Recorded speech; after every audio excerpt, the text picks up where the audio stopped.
Hello, today on my channel you will hear an amazing story about life. I hope you enjoy this story. This one struck me to the core. Honestly, I still can't forget it. Enjoy watching. On the eve of International Women's Day, the market was jammed. Traders were offering flowers for every taste and a variety of goods for women. Men of all ages were looking around, wondering what to present to their favorite ladies. The weather was perfect, sunny and not too hot. Jessie, a pleasant girl, was cheerfully calling out to the customers, "Don't pass by, men. The last 3 bouquets are left. Look how fresh the tulips are, not even buds open yet. Take will not regret it, and inexpensive at all. Make your sweetheart happy." Jessie was in a good mood. There was already a considerable sum in her belt purse. She had sold almost everything, and it wasn't even lunchtime. Armin was sure to be pleased. The girl came from Littletown, had rented a room not long ago, and had taken a job as a market vendor. She liked taking care of flowers very much. She could create beautiful bouquets, knew how and what to feed them, how to timely and properly prune. Outwardly, the girl was not a beauty. A round face, snub nose with a scattering of freckles, mischievous red curls, and the figure left much to be desired. But it was her simplicity that attracted customers. Those willingly took flowers from her, considering the girl a kind hostess. The owner of the kiosk, Armin, specially looked at the new pretty worker and licked. But Jessie was a serious girl and immediately warned him not to be silly. She was about to start a family. There was only 1 bouquet left, and even if she didn't sell it, it was no big deal. And then 3 teenagers with hoods hiding their faces jumped up to her. Jessie didn't even get a good look at them before they snatched the money from her bag and ran as fast as they could. The unhappy saleswoman dropped everything and ran after them, shouting at the whole market, "Help! The money has been stolen! Stop the scoundrels!" A tall, stately fellow saw what was happening and tripped one of the fugitives. He fell down, but the other 2 didn't wait for him. The trail was gone, and this young man bit the boy's arm, twisted and ran around the corner. The boy howled in pain, and a panting Jessie ran up to him. "Thank you for stepping in, but you suffered for nothing," he got away, the creep. They ripped the bag right out alive, 1 strap dangling. Then all of today's proceeds. The owner will kill me now, and I didn't even remember their faces, so they wouldn't have anything. Someone earns by hump, and someone lives like this at someone else's expense, she lamented, crying bitterly. She was so offended she had been on her feet since 5 in the morning. She had worked so hard, sold everything, and then some scoundrels stole everything. Suddenly the boy timidly took her hand and said, "Come on, don't cry. It's not the end of the world. What's your name? I'll help you. How much did you have in there?" The girl sobbed, "Jessie, I'm from Littletown. I thought I'd make a little money, help my parents out. And there was this. It was almost $300. That's a lot of money. Armin will kick me out. I bet he'll hang me with the debt." The guy smiled. For some reason, he was so eager to help this sweet, simple girl who had a certain appeal. "And I'm Charlie Johnson. Don't go anywhere. I'll be right back," he called out to her. Jessie just waved her hand. She didn't believe the guy would come back. Why would he want someone else's problems? She ran to the trading place and began to pack, tears choking her. What would she say to the owner now?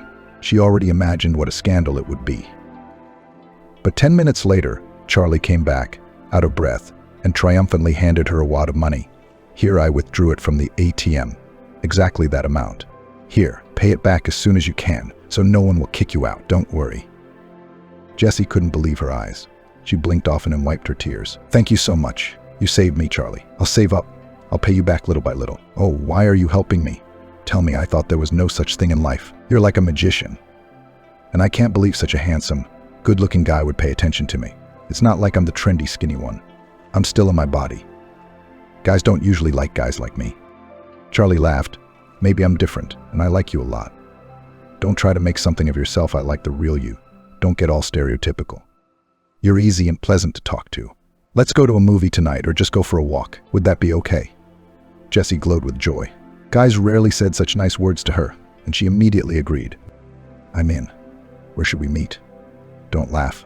I'm dying to go to the amusement rides. We don't have such attractions in our town, but I'm shy because of my figure." She was a little complex, to be honest, the boy replied cheerfully. "That's easy. At the entrance to Central Park. Then, you're underestimating yourself. Jessie, you've got a great figure. You're a sight for sore eyes. But I'll see you later." Then the girl paid the owner, but he didn't suspect a thing and was satisfied. Jessie paid $1 for the day. The girl's heart was jumping out of her chest, but what a day it was, sorrow and happiness all mixed up. She cleaned herself up and got ready for her date. At 7 sharp, Charlie was waiting for her at the park. He was admiring Jessie. How she looked in that simple polka dot dress, and she wasn't fat at all. On the contrary, she was so appetizing, blood and milk. The couple had a good time. The girl squealed and laughed while riding the merry-go-round. They ate ice cream and cotton candy as if both of them had returned to their childhood. All night, Jessie rolled around on the old couch and sighed languidly, remembering the hot, passionate kiss Charlie had given her. A couple days later, the boy came running to her at the market all excited. He averted his eyes, stomped around, and spoke confusedly. "Jessie, here's the thing. I gave you the money. I withdrew it from my mom's card myself, you know. I'm still a student. I don't make any money. And yesterday she saw the charges, and she made such a fuss. We have a cafe in the center called Gourmet. So my mom says you're going to have to work for that money. She's going to hire you as a waitress. I'm sorry about that. I'm really sorry." To his surprise, the girl wasn't upset at all. On the contrary, she was happy and replied, "So be it. It has nothing to do with you. Anyway, thank you for helping me out at the market. It was cold, hot, raining on my head, and they pay Armin a pittance. I'm fed up with it, I agree. I'm not afraid of work. I'll do my best, and I'll be closer to you. We'll see each other more often. Maybe it's all for the best." The guy hugged the girl. "Thank you, Jessie, for understanding me. You're so sweet. I've never had such a good time with anyone. Come by tomorrow at 8. We'll get settled." Jessie paid Armin back. He got mad at her for not telling her, but he let her go. There was nowhere to go. The girl already dreamed how she would deliver orders and get generous tips, but things turned out differently. Charlie's mother, Valentina Gregory, was a very unpleasant person. She was immediately upset with the girl. "Oh, you showed up. Oh, good. I thought you had no conscience at all." She'd embezzled other people's money and was happy to do it. "No, my dear, you'll have to work every penny of it. You'll be a dishwasher and a cleaner every day. Until you pay off your debt, you won't get paid for a month. Understand? Go get changed." Jessie was stunned. "But how am I supposed to keep up with everything? Charlie said you'd take me on as a waitress." The arrogant lady looked at her as if she were nothing and replied sharply, "No way. Have you seen yourself in the mirror? I have a decent cafe. Why do I need a waitress who looks like a milkmaid? If you don't like it, give me your money right now and leave. I'm not holding anybody back. And forget about Charlie. He's my only and favorite son, and I'm looking for a decent bride for him myself." Jessie sighed. She didn't have the money. It was her own fault, and she'd have to deal with it. She agreed and resignedly went to change her clothes. It was hell from that day on. The girl fell off her feet from the mountains of dishes, washing floors in such a whirlwind. The whole shift she couldn't sit down for a minute to rest. In the evening, exhausted, she fell on her old sofa and sobbed from helplessness. She remembered her childhood, their poor family, and did not understand why some are lucky to be born into a wealthy family, and others are like this weeping all their lives. Is it fair? It seems like you're trying to make it in the world. You work your ass off, but it's all for nothing. It's like someone from above is watching and thinking of another challenge. We'll see what we can do. Jessie grew up in Littletown. It's a small town on the edge of the state. Her parents were unlucky. What did her dad try to do? Nothing worked out for him. He wanted to raise pigs, built a pigsty, bought feed, but it was a bust. The whole litter died. All expenses and no profit. Then Dad decided to buy an old creamery and press oil. He took out a loan at a high interest rate, but he failed here too. Nothing paid off. There were often quarrels and scandals in the house. Mom was always tired and irritable. She worked as a milkmaid, leaving after dark. Her hands were very sore, and her earnings went only to pay off exorbitant debts, which accumulated like a snowball. From a young age, Jessie was a big girl, like her grandmother, but at the same time did not eat a lot and always worked hard. Helped her parents in the vegetable garden in the village. It wasn't considered a disadvantage at all, but her father sighed every now and then, looking at the growing strong daughter, and said, "Oh, Jessie, who are you so big? You're growing as if on yeast. How can I marry you?" "Well, that's all right. As long as he's a good man. Don't choose too many grooms.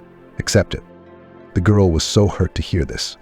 She herself was complex because of her fullness, and did not want to marry some tractor driver or mechanizer without love. Her mother loved her, pitied her, encouraged her. "Don't get upset, my daughter. If a man with a heart loves, he will accept anyone. You're my smart girl, the first helper. I only wish you happiness.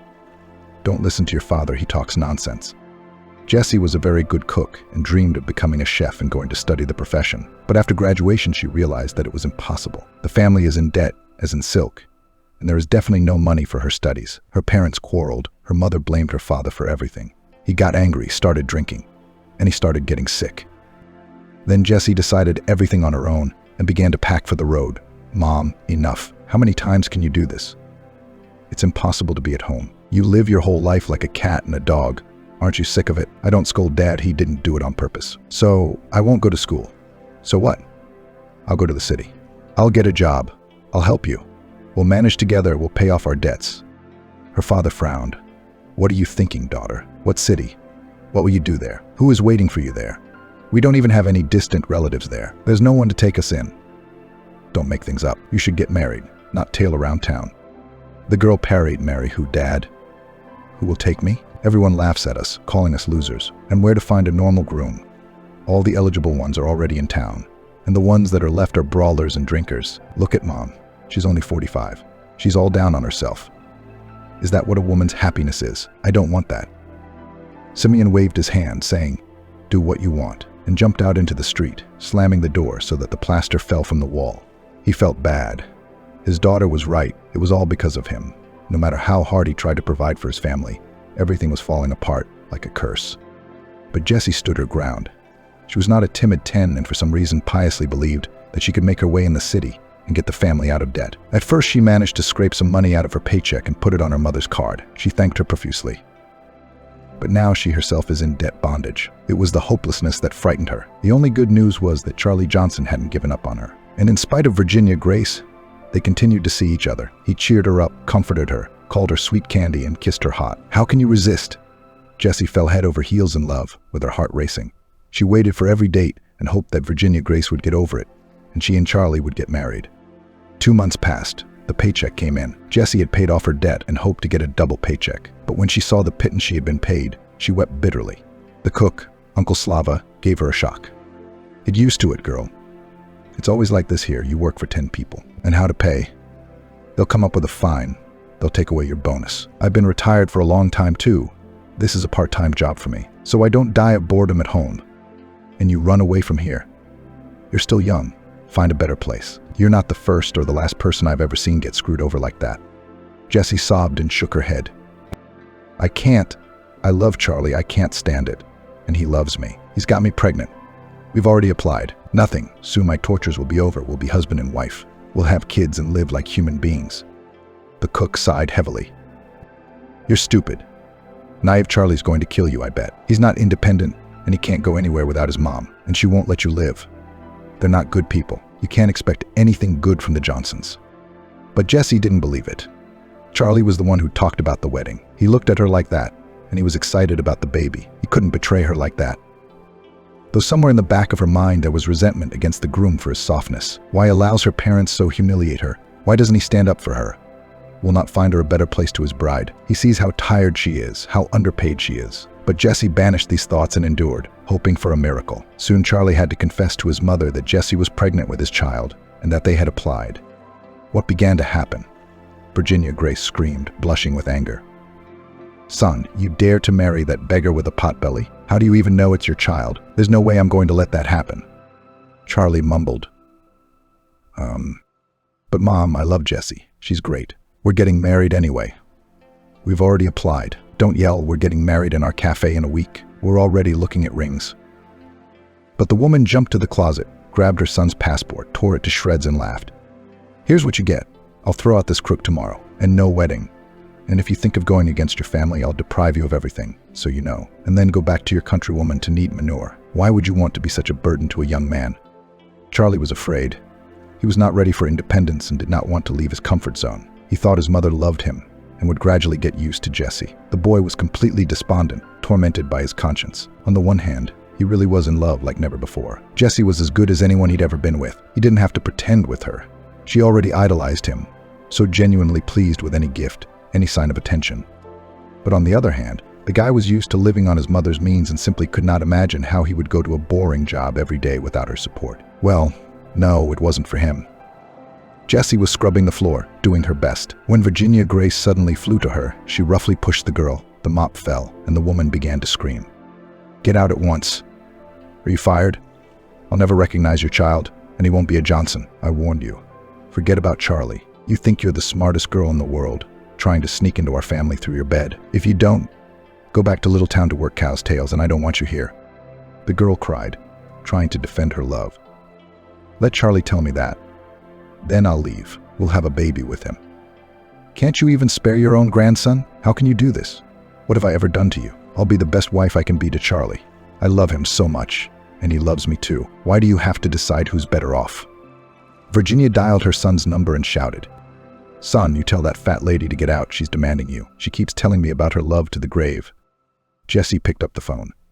She hoped that everything would be all right now. Charlie would tell her mother that they were almost husband and wife and put her in her place. It couldn't be otherwise. The wedding was coming up, but her fiancé only mumbled, "I'm sorry, Jesse. What happened?" "My mom's against our relationship, and it's no use arguing with her. You know she tore up my passport. So there's definitely not going to be a wedding. We have to break up. You better go home. It's better for everyone." Jesse was shocked and couldn't believe what she was hearing.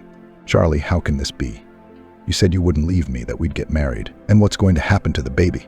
You were so excited when you found out, and now you don't care about us at all." The groom said quietly, "Go for an abortion. It's not due yet. Mom said she'd give me money. I'm sorry." Jesse was suddenly so angry. She replied sharply, "Fuck you and your mommy. You're some kind of man, you still can't take a step without your mommy's skirt. What a fool I am for believing you." The girl kicked the bucket, and dirty water spilled over the floor. Jesse obeyed and said to her mother-in-law, "Let another fool work for you. You unscrupulous people. I'll never set foot here again. I can live without you. I won't be lost. I worked off my debt a long time ago. You haven't paid me my rate yet." Jessie left with her head held high. It was only in the rented room that she let the tears flow and roared to her heart's content. She was in a panic. Black thoughts swirled around in her head. "God, what a fool I am. That's right, our whole family is cursed. I went to earn money to help my family. And now what? I'll come back with a belly and not a dime. How am I supposed to face my parents? Oh, how embarrassing. Maybe I should go to the hospital and get an abortion, find a new job and stay in town." The girl stroked her belly, listened to her feelings, and suddenly imagined how she goes and leads the baby by the hand as he hugs her, calls her mom. After all, he is already there, a living tiny little man the size of a grain. Is it his fault that his father didn't need him? Do I have the right to take his life? Would I forgive myself for such a sin and be able to live in peace? Jessie already knew the answer. She couldn't. So she wiped away her tears and began to pack her things. The big city did not submit to me, did not accept me. Why did I jump into bed with a scoundrel? Nobody forced me and did not fire me. Now I have to leave. Alone I will not raise a child here. Here I have nothing else to hold me. By evening she was already standing on the threshold of her home with a suitcase. Her mother rejoiced, began to hug and kiss her daughter. "My sunshine, my daughter. You have come to visit. And why have you packed so many things? Well done. But somehow you are very tired there. You look sad. Your face is gone. Even my favorite cheeks are gone." Jessie couldn't take it anymore and burst into tears on her mom's shoulder. "Mammy, you have me so stupid. Will you forgive me? You won't kick me out and visit? I came here for good. It didn't work out for me. They cheated me. I worked like a horse for 3 men, and they paid me a penny. I know you're in enough trouble as it is, and now I'm just snowed under. But I have nowhere else to go." The mother stroked her daughter's head, and the father clenched his fists. "What are we, strangers? It's your house too, live in it. The damn capitalists are trying to cheat the common man. They have no conscience. And I told you there were only crooks in town." Jessie didn't dare to tell him about her pregnancy yet. It was embarrassing.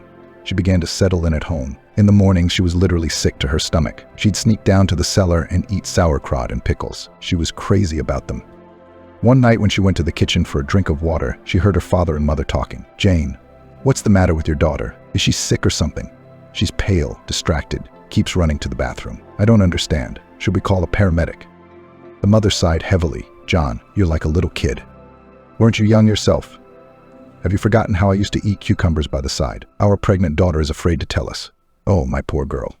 The man jumped like she was pregnant. "Where's the husband then? Who gave her a baby? What a bastard. It's a disgrace. What kind of shame? We're going to be shamed. You've raised a girl who's a whore. Who'll even take her now?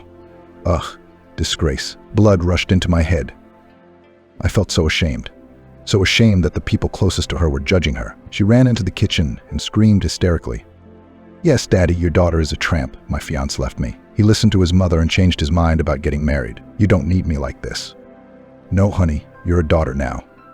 "That's right. I'll go to the furnace, bury her. That's all. No disgrace." As she was in her nightgown, barefoot, she ran through the garden straight into the forest to the river. Tears filled her eyes. She had really decided to take her own life. Why would she want a life like this, if even her parents didn't want her? Virginia Grace grabbed her husband Sam by the chest and shook him. "What have you done, Herod? How can you do this to your daughter? But she's young and foolish. She's not the first. She won't be the last. What if she really drowns herself? I won't survive." "Listen, It's all because of you. And she went to town because of your debts. Oh, whoa. Why are you standing there like a statue? Let's go find her. Sam threw on his jacket and shouted, I'm sorry, loner. I'll find her and bring her back and make it right. Wait here. I'll be quick. The man ran through the woods. As if dazed, the branches scratched painfully. He screamed, Jesse, daughter, where are you? I'm sorry, call me back. He was sweating, but he got there just in time. Jessie was already knee-deep in the cold water. She stood there, still hesitating to do the wrong thing. Sam rushed after her, picked her up and carried her out of the water. He fell on the shore with her and, breathing hard, he said, I'm sorry, daughter. I'm wrong. I said some crazy things in my heart. What are you, my silly girl? Mom and I love you, and we'll raise our grandchildren together. I promise I won't say another word. God be with him. With the traitor, let him go. But people will stop talking too. We're not used to gossip. Let's go home. It's cold, and we'll catch a cold, God forbid. Jessie exhaled. Her dad had forgiven her, and that was the most important thing. She'd be fine now. Mama kissed her, got her drunk, wrapped her up like a little girl. And the poor thing felt a little warmer. After all, the walls in the house helped. The village routine began. Neighbors at first brought the girl to tears and judged in every possible way. That, they say, a foolish girl turned out to be. And Podolia brought a child. How could she not be ashamed? And then my father got into trouble again. He drank too much, and on a bet decided to drive a tractor along a difficult route near the river, failed to control it, and overturned the equipment right into the water. Tractor, of course, pulled out, but the farmer Charlie Johnson, who worked for his father, terribly angry, and put the family a huge bill for the repair of equipment. Mom cried again, berating Dad nothing, and the family changed. Jessie rushed to help her dad and went to the farmer to fix the problem. She imagined what she was about to hear, probably kicked out. But surprisingly, Charlie Johnson seemed like a nice man. He was huge and menacing, but his eyes weren't mean. He took Jessie in, listened to her crying and begging for forgiveness instead of her daddy, begging her not to put the family in another debt, asked for a job of any kind. The man thought about it. He looked at that thin, crying girl, and then he said, Well, Jessie, your father's not a bad man, he's not lazy, but he can't drink. He can't control himself when he's drunk. If he says he's going to do it, let him go back to work.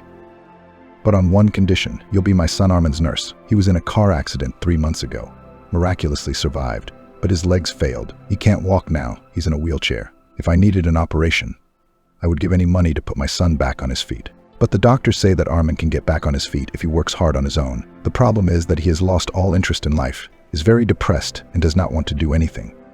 Jessie couldn't get through to him. Now, you get your son back on his feet. Your father doesn't owe me anything anymore. I'll pay your salary, no hard feelings. And if you don't, I'm sorry, but I'll have to pay for the damage. You'll get your capital and give it back. Think about it. But I warn you, Charlie has a very bad temper. Have you had 3 professional nurses come before you? None of them could take it. If you agree, I'll see you at the gate tomorrow at 9. Goodbye. Jessie ran home and told her story and started begging her father with her mother. Daddy, stop drinking. If you get a certificate from the hospital, the farmer will hire you back. But please, for your grandson's sake, I can't take it anymore. Have pity on Mommy and me at last. The man lowered his head. He was so ashamed, he felt ashamed as if he'd fall to the ground, letting the whole family down again. He said quietly, Okay, I'll go tomorrow. I've had my fill. It's time to get smart. Oh, I don't know. Daughter, you shouldn't have agreed to be Charlie's nurse. You don't know him. He's such an arrogant bug. He's never even considered us human beings, but we do everything for him. I'm sorry you have to go to him. Jessie just shook her head. That's okay, Dad, we'll see. I'm not used to hardship. There's nothing to lose anyway. Her father kept his promise and got coded, and he decided he wasn't going to torment his family anymore. So he went back to work for the farmer. And Jessie started her new job and went to meet her mentee. In the bedroom on the huge bed lay a young man her age, unassuming in appearance and thin. Clearly not his father's type. He was unshaven and pressed buttons on his cell phone, completely disregarding the girl who entered. She did, however, flip-flop. Good morning, Charlie. My name is Jessie. I'm your nurse now. It's time to wash up and have breakfast. Then we'll do the treatments. Your father made me a list. We'll stick to it. There was no response. The boy didn't even turn his head in her direction. Jessie sighed and went to open the tightly closed curtains and opened the window. Fresh air and gentle sunshine rushed into the room. The man suddenly grimaced, wrinkled his nose, and said sharply, Put everything back the way it was and leave. I don't need a nurse. When my father's bloody gone, I don't want to live. Leave me alone, all of you. Or do you think I'm going to dance to your tune? Jessie didn't think about giving up. And without expecting herself to, she replied sharply, Don't you be mean to me. You're a pussy too. He's lying there whining. I don't want anything. What are you doing? Hysterical. You're a grown man. You're not ashamed. All you men are the same. All you know how to do is to be rude and cause trouble. Charlie was taken aback by this insistence and said, "What do you know about me to talk like that? You're nothing but a servant. Why should I have to be so ceremonious with you? Not so long ago I was the happiest. I had a girl I loved. We were going to get married. We were about to get married. Why? I just agreed to run that race.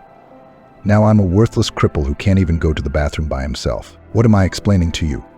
You're young and healthy. You can't understand what it's like to be bedridden." She clenched her fists. Unpleasant memories came over her too, and she was almost shouting. "So you think there can be nothing worse than your pain and tragedy, and the common people are just like that, just servants. You can spit on them, ignore them, harass them. You yourself are nothing." And then she told her story from childhood to the present day. And then she added with heat, "What am I supposed to do now? Leave? And then I'll have to give your father every last dime, and my child will be left with nothing. Hang myself, because I don't need anyone with a belly? Shoot myself because my whole family are losers? Well, fuck you. Personally, I'm not giving up, even though my dad dragged me out of the river a while ago because I wanted to drown myself. You just keep complaining and whining. It's easier than fighting. Climbing, trying to achieve something. But that's it. I'm going." Armin called out to her. "Stop, I'm sorry. I didn't know." "Okay, stay here, I'll get treatment. Maybe you're right. We should at least try it. Let's get reacquainted." Armin. Jessie exhaled. The ice was broken. She hit it off with the kid, and he started studying hard. It wasn't easy, of course. It hurt like hell. Armin would snap, yell, but he wouldn't give up. And when Jessie took him out for the first time to the yard to walk in a stroller, Robert Alex could not believe his eyes. "Oh my God, my son. Finally. You've been lying there like a log. I'd given up on getting you up." "Jessie, how did you do it?" The girl just smiled enigmatically. "Your son is a real fighter. He can already feel his toes. He's making progress. If he keeps this up, he'll definitely get back on his feet." 6 months passed. Armin has been training hard all this time. Jessie gave him massages and baths. And soon he was able to take his first independent steps with the simulators. It was a real victory. Young people became so close, became friends with each other. They talked a lot. Robert Alex was immensely grateful to Jessie and had long since forgiven her for her father's debt. And Sam was finally on the straight and narrow. No more drinking. There was peace and quiet in the family. Except Jessie was having a harder and harder time working. She had a big belly. She was getting tired. After returning home for the first couple months, the girl still hoped that Charlie Johnson would come to his senses, missed her, and would come and get her, and they would make up, but it never happened. And Jessie realized that there was no love, and the groom just used her. The more she got to know Armin, the closer they became. The guy told her a little bit about himself. "You know, you're right about a lot of things, Jessie. I've been selfish since I was a kid. My daddy spoiled me. My mom died in childbirth, so I got all my daddy's love. He spared neither money nor time for my education and my whims. I never needed anything. I studied at a prestigious university. I was into racing and motorcycles. In general, I lived a good life and enjoyed myself. And he didn't help his father with his work at all. He was pulling everything himself, working around the clock. He didn't even let Dad have a private life. He brought a woman into the house once. Susan, she wasn't bad at all. She was a good housekeeper. She tried to get along with me, but I was jealous. I got mad and behaved in a horrible way. My father couldn't stand it and broke up with her, and I was glad. From then on, Dad gave up on himself. He didn't think about his personal life. He lived for me. He was building a business, working for 3, and I was just living my life. I fell in love with a girl. I met her at a club in town. Ashley, she was a hottie model, legs from her ears. She knew her worth. I chased her for a long time. I wanted to marry her. But now I realize I wasn't ready to provide for her on my own. I didn't even think about what I wanted to do. And just before the wedding, I was racing a car and had an accident. I don't remember much. I woke up in intensive care. Of course, my dad was there for me, worried. And Ashley came by a few times at first, kind of sympathized. But then she honestly said she wasn't ready to live with an invalid. And she had a contract with a modeling agency. And now she didn't have time for me. So she left. I begged her. If you only knew how bad I felt, how angry I was. I didn't want to live. It was as if I'd dissolved, closed myself off in my grief. I took it out on my dad, completely pissed him off. I didn't believe I'd get back on my feet, that's all. I thought no one understood me, that everyone had betrayed me. And then you came along and turned my whole life upside down. After your story, I suddenly realized I had to get back on my feet to make things right. You see, I owe it to my father to be my father's helper. He doesn't deserve to be treated like this. He's devoted his whole life to me. I may not be able to run around like I used to, but I can do the paperwork and reports. I want to earn my penny honestly, not beg my dad for everything. And I want to be there for you. Jessie, I want to keep you safe from harm and misfortune. and to be your defense and support. The girl was very pleased with such warm words and recognition, but she had her doubts. Jesse, I'm going to have a baby soon. He's a stranger to you from another man, and you love him. I don't want it to be a strain. Then everyone will be unhappy. You're saying all the right things, and I'm very glad you've changed. We all make mistakes, but it's never too late to start over. You have to want to, she said. You're really the closest person to me right now. I've never been so honest with anyone, but I'm so scared. Let's take our time. Time will sort itself out. After Charlie's betrayal, I'm too scared to even think about having a relationship. I've been burned. Armin had a heart-to-heart talk with his father and started bookkeeping. He was so excited about it that he started to get good at it. George Alexander was very pleased that his son had taken up his mind. He thought he would never settle down. He began to praise Jesse. It's a good thing you came to me in despair. I didn't believe for a minute that this simple girl could last a day with you, and I was living on her father's money. But she surprised me. Admit it. What did she do? How could she change you? Armin smiled. I don't know. Dad, it's just that she was honest and I believed her. And I think I also fell in love with her. There's something about her that's so appealing. It's like she's got this aura of goodness about her. Seriously, I'm ready to raise her baby. I want to start a family with her. How do you feel about that? Dad, she's really changed me. I'm not interested in racing in clubs anymore. I want to work and love them all. She's not fat. She's just pregnant. And she's just so easy to be with. I've never felt that way with anyone. I think Emily loved me. But once the trouble happened, where is she? She's gone. That's all love is. I used to think the most important thing in a girl was her glamour, her beauty, her figure, to walk beside her and everyone would turn around, that she was mine. But now I realize what nonsense it all is. It's all about soul to soul. That's exactly what Jesse is. George Alexander was pleased that his son fell in love with a decent girl and replied, if you have hope, a family will work out. I'm only glad. I'll be, frankly speaking, happy. She's a nice girl, though not from the most prosperous family. But children are not responsible for the sins of their parents, so I'll support you in all your endeavors, and our child is not a burden to us. We'll raise a boy under them. Another month passed.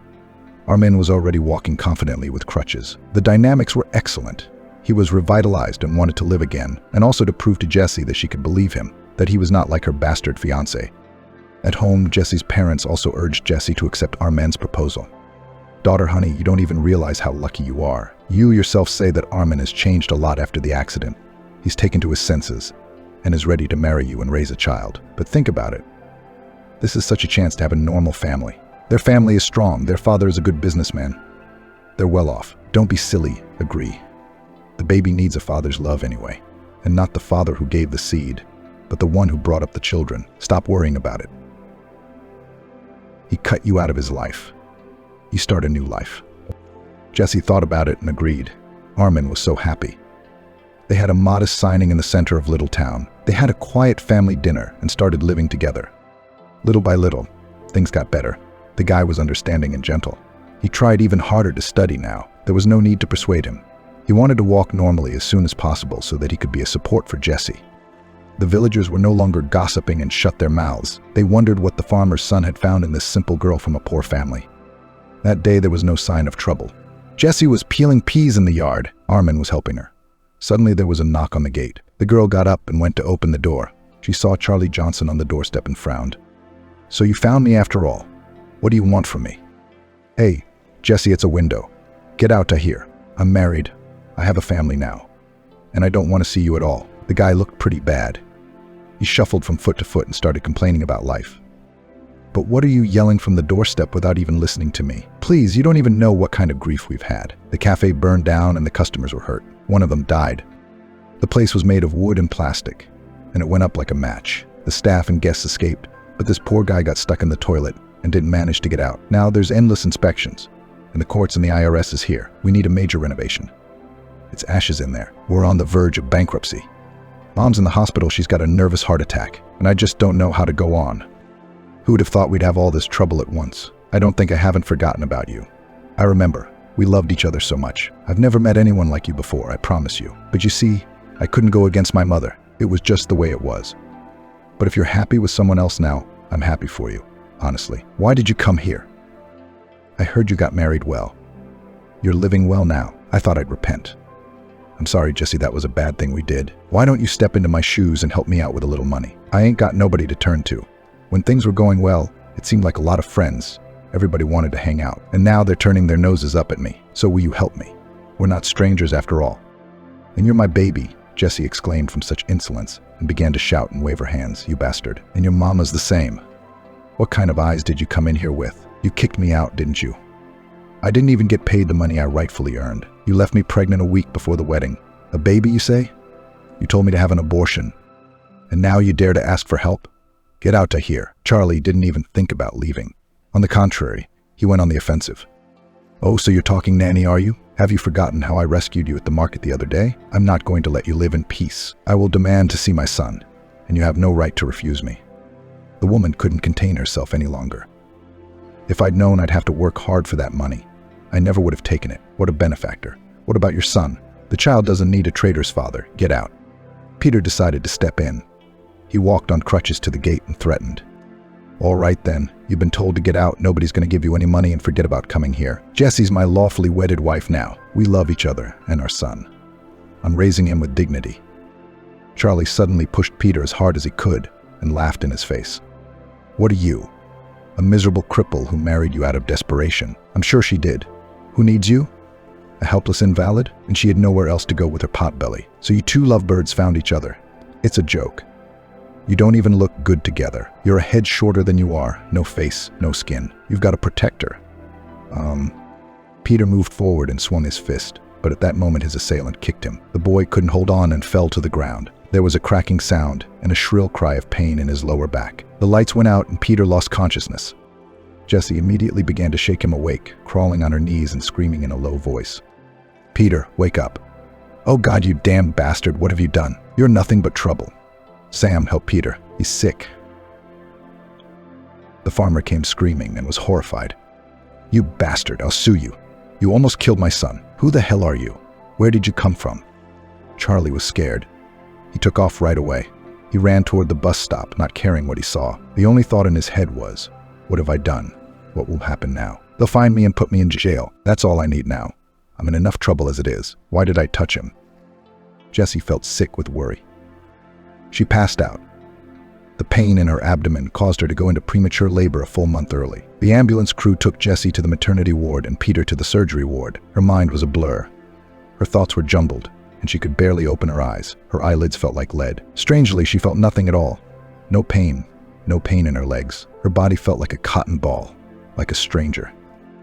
And then she remembered that she was pregnant. Terrified, she reached for her stomach, but it was completely flat. Jessie screamed in a foreign language, "The baby. Where's my baby? Somebody help me. What's wrong with me?" Just then her mom leaned over to her. She began to whisper, "Hush, hush, daughter. You've come to your senses at last. Don't worry. You had an emergency operation. Sonny is still weak, but that's okay. The doctor said everything will be fine and will only get stronger. We need to put on weight.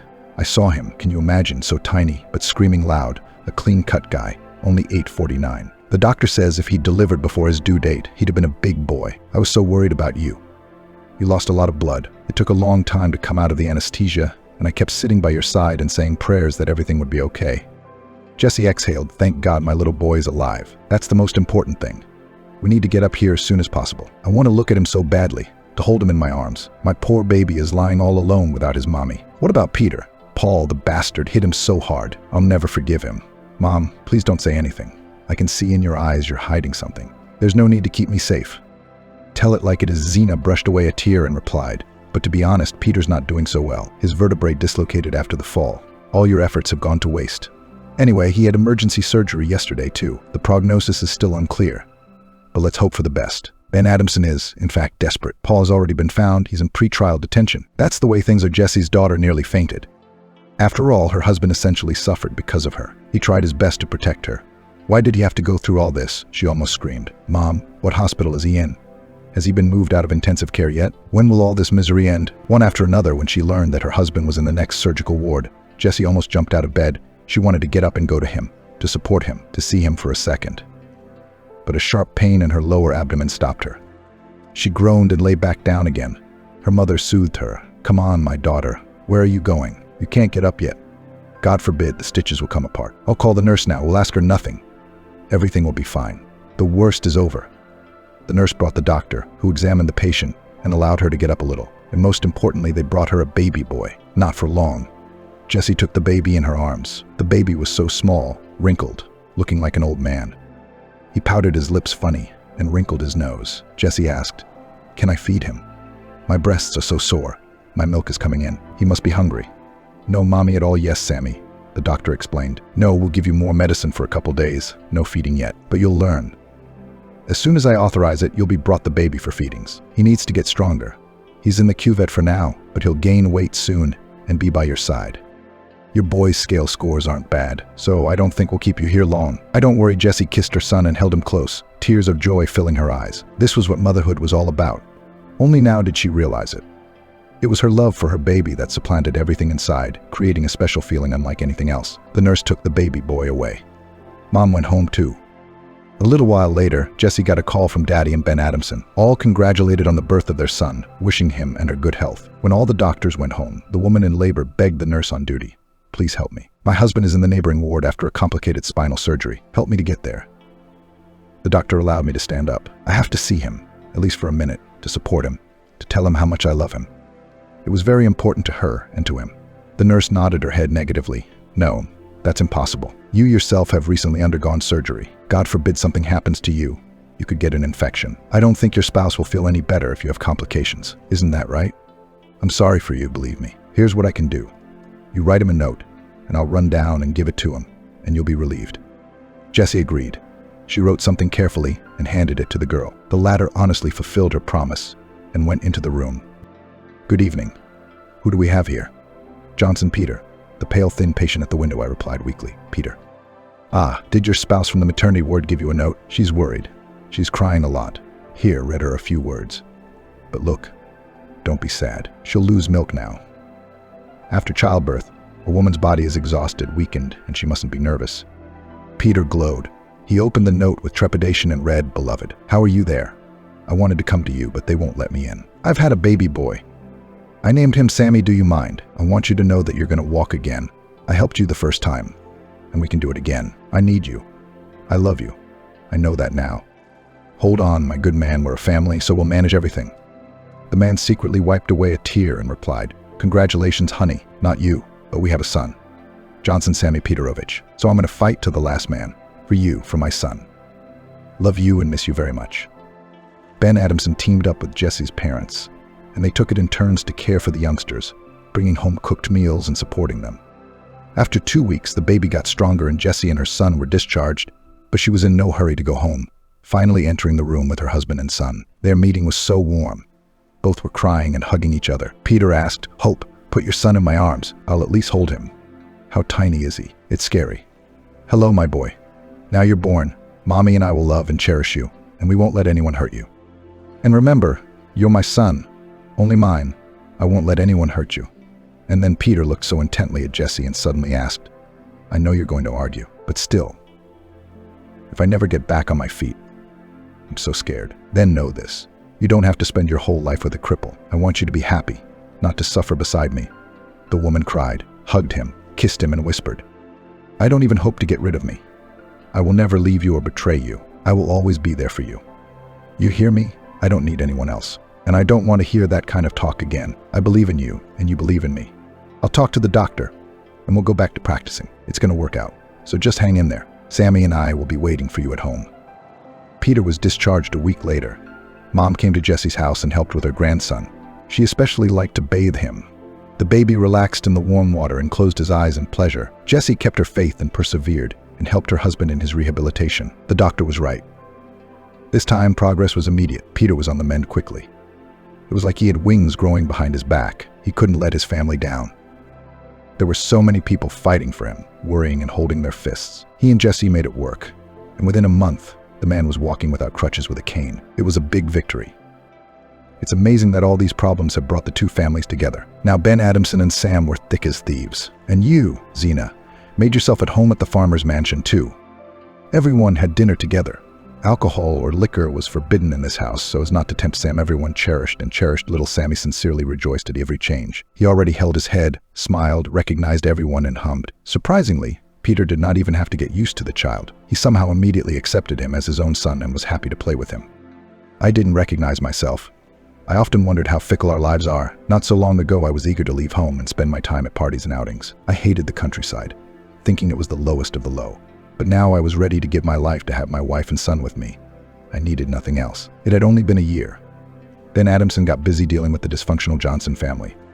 Peter had filed a complaint against Paul, and his mother was facing a considerable sentence for tax fraud and the death of a visitor in a fire due to fire irregularities. Moreover, it turned out that those robbers who had snatched Jesse's purse at the market then were fake. It was a long-running scheme.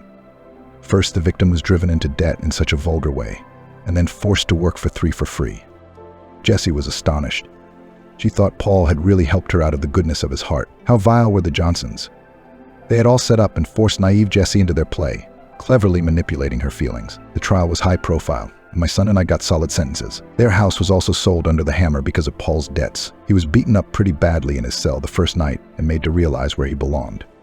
The guy had been a coward before, and on his own, without a powerful mommy, he was nothing.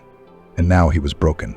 The feeling of fear and doom never left him for a second. He now listened to the camera and broke down, as long as he didn't get beaten. He often thought of the cheerful Jessie, who had always loved him so sincerely and unselfishly. He even cried secretly and wanted to commit suicide, but he didn't have the guts for that either. Now there was nothing left of Paul, the false boyfriend. He had become a miserable, battered prisoner, and many more tests of his strength awaited him. I guess that was payback for all he'd done. Virginia Grace didn't last long at all. Anger and hatred were literally tearing her apart from the inside, not allowing her to breathe. Yesterday she had everything. She had manipulated people and sealed their fates. Now she was convict number 757. The woman became withdrawn and bitter. A year later, she died of a heart attack in the prison hospital. 5 years passed. Jesse and Peter lived happily ever after. The man had made a full recovery and was now farming with his father. He worked tirelessly. Sammy genuinely loved and considered his own. The boy was very proud of his father and tried to imitate him in everything. Jessie ran the house. Over the years, she became even more beautiful. The stately hostess spoiled her household with homemade goodies. Especially everyone loved her specialty dumplings with cabbage. She cooked them on steam. They were puffy. Everyone ate with pleasure, and the woman no longer worried about her figure. After all, Peter looked at her with such delight and called her his favorite. Jessie loved the village with all her heart. Everything here was dear to her. There was peace and tranquility in her soul. Ben Adamson loved his daughter-in-law and praised her to the hilt. He knew for sure that it was Jessie who could make a man out of his son, and he was very grateful to her for that. No one in the village remembered the time when poor Jessie had come home in tears and pregnant, that her family had been cursed. Things were different now. Sam and Zena, at least in their old age, had a quiet, peaceful life. In the evenings, they liked to sit on the haystack, cracking seeds and laughingly recalling all that they had endured and experienced. They were very proud of their daughter, loved their grandson. Their soul did not ache for them. And this is the most important thing for parents.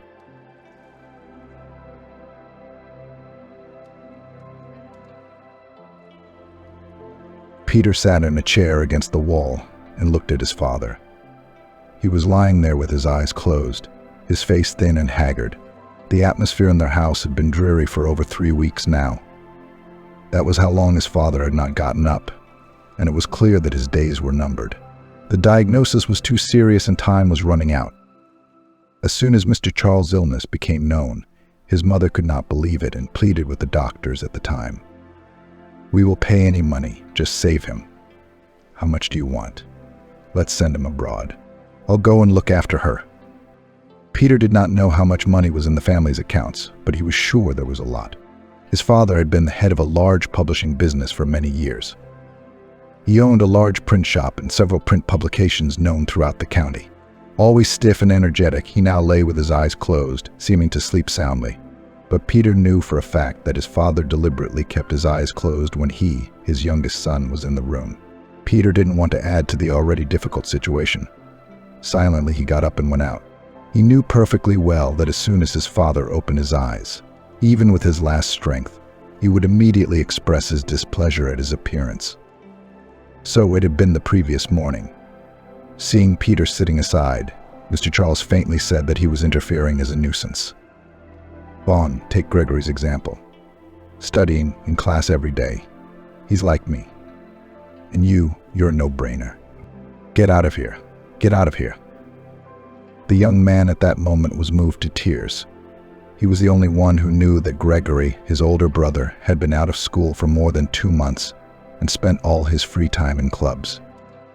He would come to his father's house early in the morning, and after sitting for an hour or less, citing his studies, he would disappear. Peter had heard the tone of voice his father used with Gregory and the hatred in his voice when he spoke to him, seemingly as much a son as Gregory. At some points it seemed to Peter that he had been used to this attitude since he was a child. He was the scapegoat for everyone in the family. He was always the one to blame for all the troubles and failures. And no matter whose fault it was, he was never called anything other than Peter's troublemaker and idler. His father did not pity him, and his brother generally treated him as an enemy. His mother, when she was in a good mood, might occasionally take pity on him and intercede if his father reprimanded him. Gregory, on the contrary, was always held up as an example by his parents. However, even here Peter was unclear why. At school, Peter studied diligently and got every grade he deserved. And Gregory, just attending classes was enough to bring home a diary of A's and B's. Mr. Charles, either personally or by sending Mrs. Annie to school, regularly carried envelopes to the headmaster's office with what was called payment for these grades. His brother was 2 years older than Peter, and as soon as he left the school walls with a certificate, his father immediately took care of it. And in a couple of weeks, Gregory became a student of one of the best universities in the city. After graduation, his father angrily said to Peter, "That's it. Stop sitting on your parents' neck and go to work. And if your brains are enough, go to a correspondence course." Peter was going to do exactly that. But dreams of studying almost immediately went on the back burner. A few months after his graduation, family became aware of the illness of Mr. Charles. The young man was forced to abandon his goals and began to help his mother. Money in the family was enough. It was possible to hire a nurse, but his father categorically forbade it, saying, "It's not enough to have someone else's aunt looking after me. Don't I deserve to have my family do that?" Mr. Charles was cared for most of the time by his wife. More often than not, she was assisted by Peter, which displeased and angered the patient. Together with his mother, Peter washed, changed the bedclothes, cleaned the room, even learnt to give injections. Gregory, on the other hand, came every day only to sit with a sad face, holding his father's hand, though not only for that. Twice Peter heard from the other room how his older brother, taking advantage of his father's special treatment, asked for his help. The first time he had tearfully begged, "Dad, the car you gave me for graduation is no longer new. It's always malfunctioning. Besides, do you know whose children are studying at my course? The daughter of the head of the city, the daughter of the market director, the son of the head doctor of our hospital, and the like. They come in such cars. Some with a driver, some by themselves, and I'm in the same car.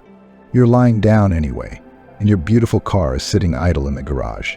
Give it to me. It is necessary to maintain the status of the family." Peter didn't hear the answer, but judging by the fact that Gregory drove away in his father's car that same evening, he realized that once again his brother had got what he wanted. The second time, just a week later, when Peter had just given his father a shot, Gregory came into the room and called out to his brother, "Get out of here, I need to talk to my father."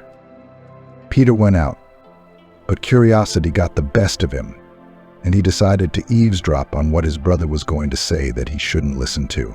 It turned out that Gregory began to describe that the institute had an exchange trip abroad for a week, and his father, of course, praised his son for his zeal to study, allocated a considerable sum for it.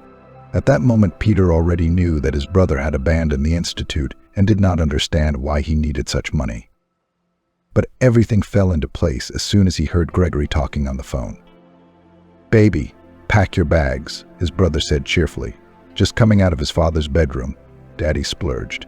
"Today we're going to the islands we saw in Nicholas's pictures yesterday." At that moment he saw Peter and knew he'd heard everything.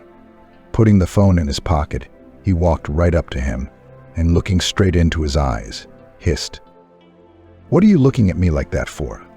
I'm entitled to a holiday and my father doesn't mind paying. And it doesn't matter what for, as long as it's for my benefit. So don't you dare blab." Peter was amazed at his brother's coolness.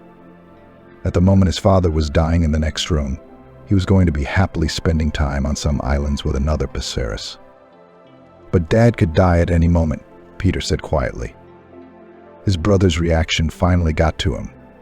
Gregory grinned and, looking him defiantly in the eye, said, "We don't worry. I'll be back in time for the reading of the will. After all, if he dies, it won't be the next day."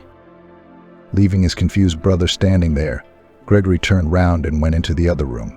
At that moment, Peter realized that his brother was not at all interested in his father's health. And all the sadness, tears, his presence at the bedside of the sick man had been played up, as if it was all for the sake of getting his share of the inheritance. A couple of days after the departure of his eldest son, Dad passed away. He died quietly, at night, just as Peter was on duty at the bedside. The young man remembered it for the rest of his life. His father opened his eyes and looked at him for the first time with a kind, affectionate look. As if wanting to say something, he took several deep breaths and stood still. Peter realized at once that something terrible had happened. He went to wake his mother, taking a sedative on the way to the kitchen. It was the only thing that had kept her going lately. Then came the sobbing, the goodbyes, the funeral.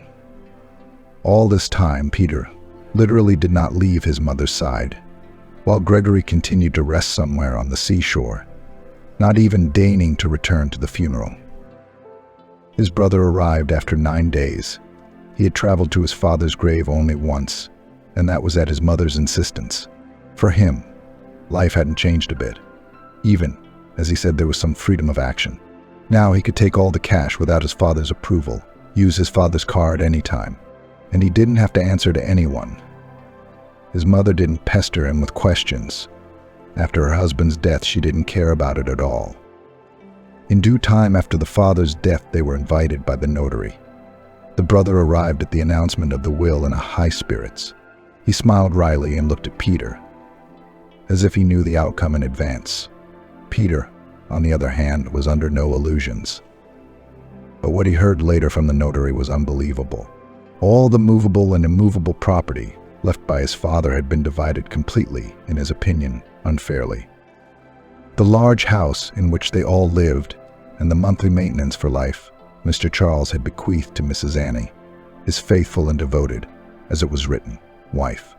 In this case, Peter understood and was in full agreement with his father's last will. To his eldest son, Gregory, he left the management of all the accounts and business, the cars, of which there were several, and a spacious flat in the city center. When it was Peter's turn, everyone froze in anticipation, because it turned out that there was nothing to bequeath to him. There was a monstrous silence in which Peter heard his brother laugh. The notary corrected her expensive rimmed glasses and read out more quietly that his father had left Peter a stable somewhere far out of town, and a sum in his account, as he had indicated, sufficient to start an independent life. When his son heard how much his father had left him, he couldn't believe it. The number of zeros in his older brother's inheritance was many times greater, and the money that had been left to Peter, his brother could probably spend in clubs in less than a month. Peter, of course, had realized from the start that Dad wouldn't divide everything equally between the sons, but he hadn't expected it to be so unfair. As he left the notary's office, Gregory, for whom his younger brother had always been a blank slate, gritted his teeth angrily. "Well, that's it, my dear little brother. As they say, get the hell out of here and back to your own backwoods. And I really hope I never see you again. By the way, don't even try to ask me for anything ever again. I'm sorry, but I don't give to beggars." Turning to his mother, he said, "Well, are you coming? Hurry up, I've got a lot of things to do. I'll drop you home quickly and celebrate my current status as a wealthy businessman with a bang." Playing with the keys of his car, which was now officially his, he headed for the new car, which was gleaming in the sunlight. And Mrs. Annie walked over to her youngest son, taking his hand, and in a guilty voice said quietly, "I'm sorry, Peter. Who knew Mr. Charles would do such a thing? You realize I couldn't have changed anything. Do you know what kind of temper my father had? What he decided he would never change." The young man hugged his mother and just as quietly replied, "Nothing, Mum. Everything will be all right. It's not money that makes me happy. I'll live somehow. You just take care of yourself, and I'll call you." "Okay," Mrs. Annie said quietly as she walked to the car where Gregory was freaking out. and Peter was left standing on the porch of the notary's office with a grudge against his father, Gregory, and the world in general. He couldn't understand why his father had had such a negative attitude towards him from his childhood until the last day of his life, which he clearly didn't deserve. It seemed like two brothers, good brothers, in the same family all their lives, and now one had everything and the other was a ruin on the edge of the world. Peter had no doubt that this was what his inheritance looked like. After all, having bought the stables on occasion, Mr. Charles only went there for the first couple of years. At that time, his father had taken a keen interest in horses, and every time he returned, he told him that he had bought another thoroughbred. But it didn't last long. Then business absorbed him with his head. Business began to develop actively, and later his health failed him. Peter couldn't even remember the last time his father had traveled there. He was forced to collect all the necessary things, putting them in one traveling bag, and went to the address specified in the will. After buying a bus ticket, Peter climbed into the back seat of the old bus and sank into his unhappy thoughts. 3 hours later, the driver turned round and announced that they were there, dropping him off, as he said, in the main street of the village. Looking around, Peter immediately realized that the hope of finding a job here, which he had been looking forward to, was instantly gone. The whole village consisted of that central, and, it seemed, the only street. There were no more than 20, at most 25, houses on it, all of which stood different from one another. Some were freshly painted and straight, with neat vegetable gardens, and some were gray and gnarled, as if they had lived out their hard years. Peter adjusted his bag on his shoulder and went in search of his inheritance. At the very edge, a little way from the street, he saw something that looked like a house. It was only by the nearby stable with its fence, which was in some places overgrown, that he realized that this was his property. There wasn't even a wicket. It was lying sideways on the grass. It was so overgrown with weeds that Peter had to wade through the weeds to get to the porch, clearing the way with his hands. For some reason, he was reminded of his father's words as soon as he graduated from high school. Now roll up your sleeves and go on to be a loader or a stable boy. Shoveling manure is the only way for people like you. You can't count on me or your mother. I've done everything on my own. You'll make it, if you can. And now Peter stood in front of the stable house and realized that his father's words had been prophetic. Sighing sadly, the young man sat down on the broken step by the porch and caught himself thinking that he was afraid and didn't want to go inside. This fear wasn't of anyone or anything in particular. It was just that Peter couldn't imagine what was waiting for him inside that wreck, with the door hanging on one hinge, the windows broken and the roof torn off. Hoping to delay the unknown for a while, Peter set off to check out the stables, leaving his bag right on the porch. When he had almost reached the corner of the gray structure, a horse's neighing sounded from the stable. For the first minute he thought he was imagining things, but he pulled open the heavy gate and immediately saw a handsome black horse. The horse was standing in one of the paddocks, which was the only one in perfect order. Someone was obviously looking after the horse, and just as Peter thought about it, a hoarse cough was heard behind him. Turning round, he saw a limping man heading in his direction. "Good day," the entrant spoke in a gruff voice. "What brings you here? Maybe I can help you with something." The young man explained who he was, giving a brief account of his father, his death, and the stable he had inherited. "Is that so?" exclaimed the man, and suggested that they continue their acquaintance outside, pointing with his hand to a log by the gate. They went out. William, for that was the name of the lame man, rolled up a cigarette and lit it. "Your father-in-law, when he bought this farm, was still visiting for a while. Your father bought expensive horses. They were so handsome you couldn't take your eyes off them. He even hired workers to look after the animals. So I got a job. I'd clean up one of them, bring water to the other. Then your father disappeared. He must have fallen ill, just as you say. Then his assistant showed up, disbanded all the laborers in one fell swoop, and sold the horses. I wondered why your father had decided to sell everything if he was so in love with horses." When he saw that the cigarette was going to burn for nothing, he sighed and took a few puffs. Then, nodding towards the horse standing in the stall, he continued. "They couldn't sell this one at once, and they left him like that, very young. He, like me, limped, so to speak, on one hoof. So I took pity on the poor fellow and took care of him. You know, if you need anything, ask the blacksmith to take a look. Maybe he could change the horseshoes, and the horse might do some good. I don't know much about it, but it seems to me that the horse is a thoroughbred. Your father didn't buy ordinary ones." Peter sighed, and, not to offend the old man, promised to take care of the horse. In fact, he thought least of the horse at that moment. He himself now had no idea how to survive. Money was scarce. There was no work. The house had been looted, just ruins.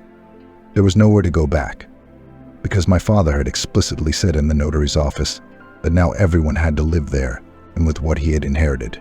It meant that he could not return to his parents' house. There was only one way out.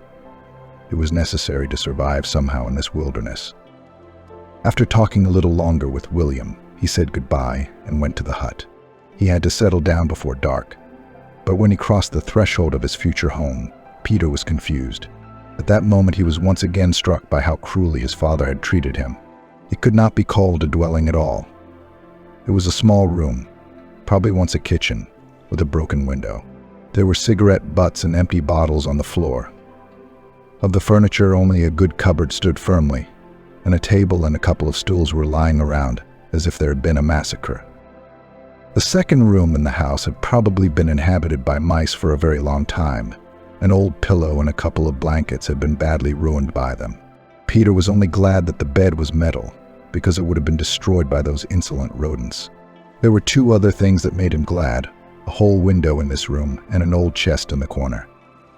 Neither the mice, probably because of the solid walls, nor those who were drinking in the next room, could get to it.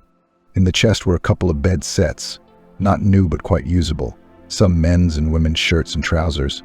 Everything was dusty and smelled a little musty. But it was a real find for Peter. He spent the rest of the day rolling up his sleeves and taking all the junk out of the house to the farthest corner of the yard, hoping to burn it all someday.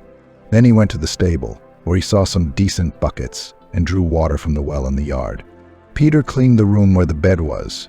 He decided to start with it, because at least he could sleep in it without fear of the raindrops coming in through the window. Tired to the point of exhaustion, the boy fell asleep that evening right on the bare net of the only sleeping place, an old rusty bed. The next morning he woke up to a horrible rumbling in his stomach. If there had been anyone else in the house, these sounds would have been heard even outside. It was only at that moment that Peter remembered what he had eaten at the bus station. He had bought a bottle of lemonade and a couple of pies with some sweet potatoes before coming here. He was about to get up when there was a quiet knock on the window. He tried to get up, but cried out in pain. He had slept so well during the night that he didn't even feel the iron mesh of the bed literally pressed into his skin. Peter stood for a moment, trying to soothe his aching and stiff body, then stepped to the window. He opened the shutters wide and saw an angel in female form. A short girl in a colored sundress, almost to her heels, and a white kerchief smiled embarrassedly and handed him a package. "Hello, I'm Amanda, William's neighbor." The stranger continued to smile charmingly and spoke. "He told me all about you yesterday. I thought you'd starve to death by the time Ashley got here this afternoon, and I'm going to the farm this way anyway, so I brought some milk and a loaf of bread." At this moment, catching Peter's glance, she lowered her eyes in embarrassment and added sadly, "I'm sorry, there's nothing more to give. Harold and I live alone. We don't starve, of course, but we're not used to luxurious living either. So what we eat, we're happy to share." Peter suddenly disappeared from the window aperture and in a second appeared beside Amanda. Taking the package from the girl's hands, he said, "What are you, Amanda? You saved me from starving to death. I did wake up thinking I was dying, so hungry." She smiled and Peter continued, "I think I'll go to the shop now and buy everything. I realize now that you don't even have one here. I wouldn't have made it to the shop. You saved me. Except I can't even thank you enough. No, I can't even invite you into the house. I'm too scared to go in yet. But I promise as soon as I put things in order, I'll invite you to tea with my son." All the time they were talking, Peter stole glances at Amanda. He thought she looked familiar, but he couldn't remember from where. Peter spent the next few days tidying up his new home. William got some glass. cut it carefully and put it in the kitchen window, chatting about the delights of country life. The men were assisted, or rather helped, by William's wife, who prepared and supervised the dinner. Peter was surprised at himself. He could easily handle the saw and hammer he had found behind the house, even though he had never even suspected the existence of such tools before in city life. There had always been people in their family who did such work for the wages paid by his father. Now he had tidied up the tables and kitchen chairs himself, and he even enjoyed it. Amanda looked in once again, waved her hands in surprise, and said, "I thought nothing would ever come out of this horror, but here you can still live and breathe. You have skillful hands. The only thing missing for coziness is a curtain on the window. I'd make one if I had anything to make it out of." Peter smiled enigmatically and went into the other room where the chest stood. A couple of minutes later, he returned with a roll-up containing that sheet. "How about from this one?" He held out the material to Amanda. Lucky for me, the past owners were hoarders, and the marauders, judging by the empty bottles, didn't have much to spare. Amanda unfolded the sheet, walked over to the window, tried something on, and added in a satisfied voice, "And why not? We won't tell anyone it was bedding. I'll come home from work today and stitch it, and tomorrow we'll hang it up." Peter looked at her admiringly and thought once again that he really liked this simple countrywoman.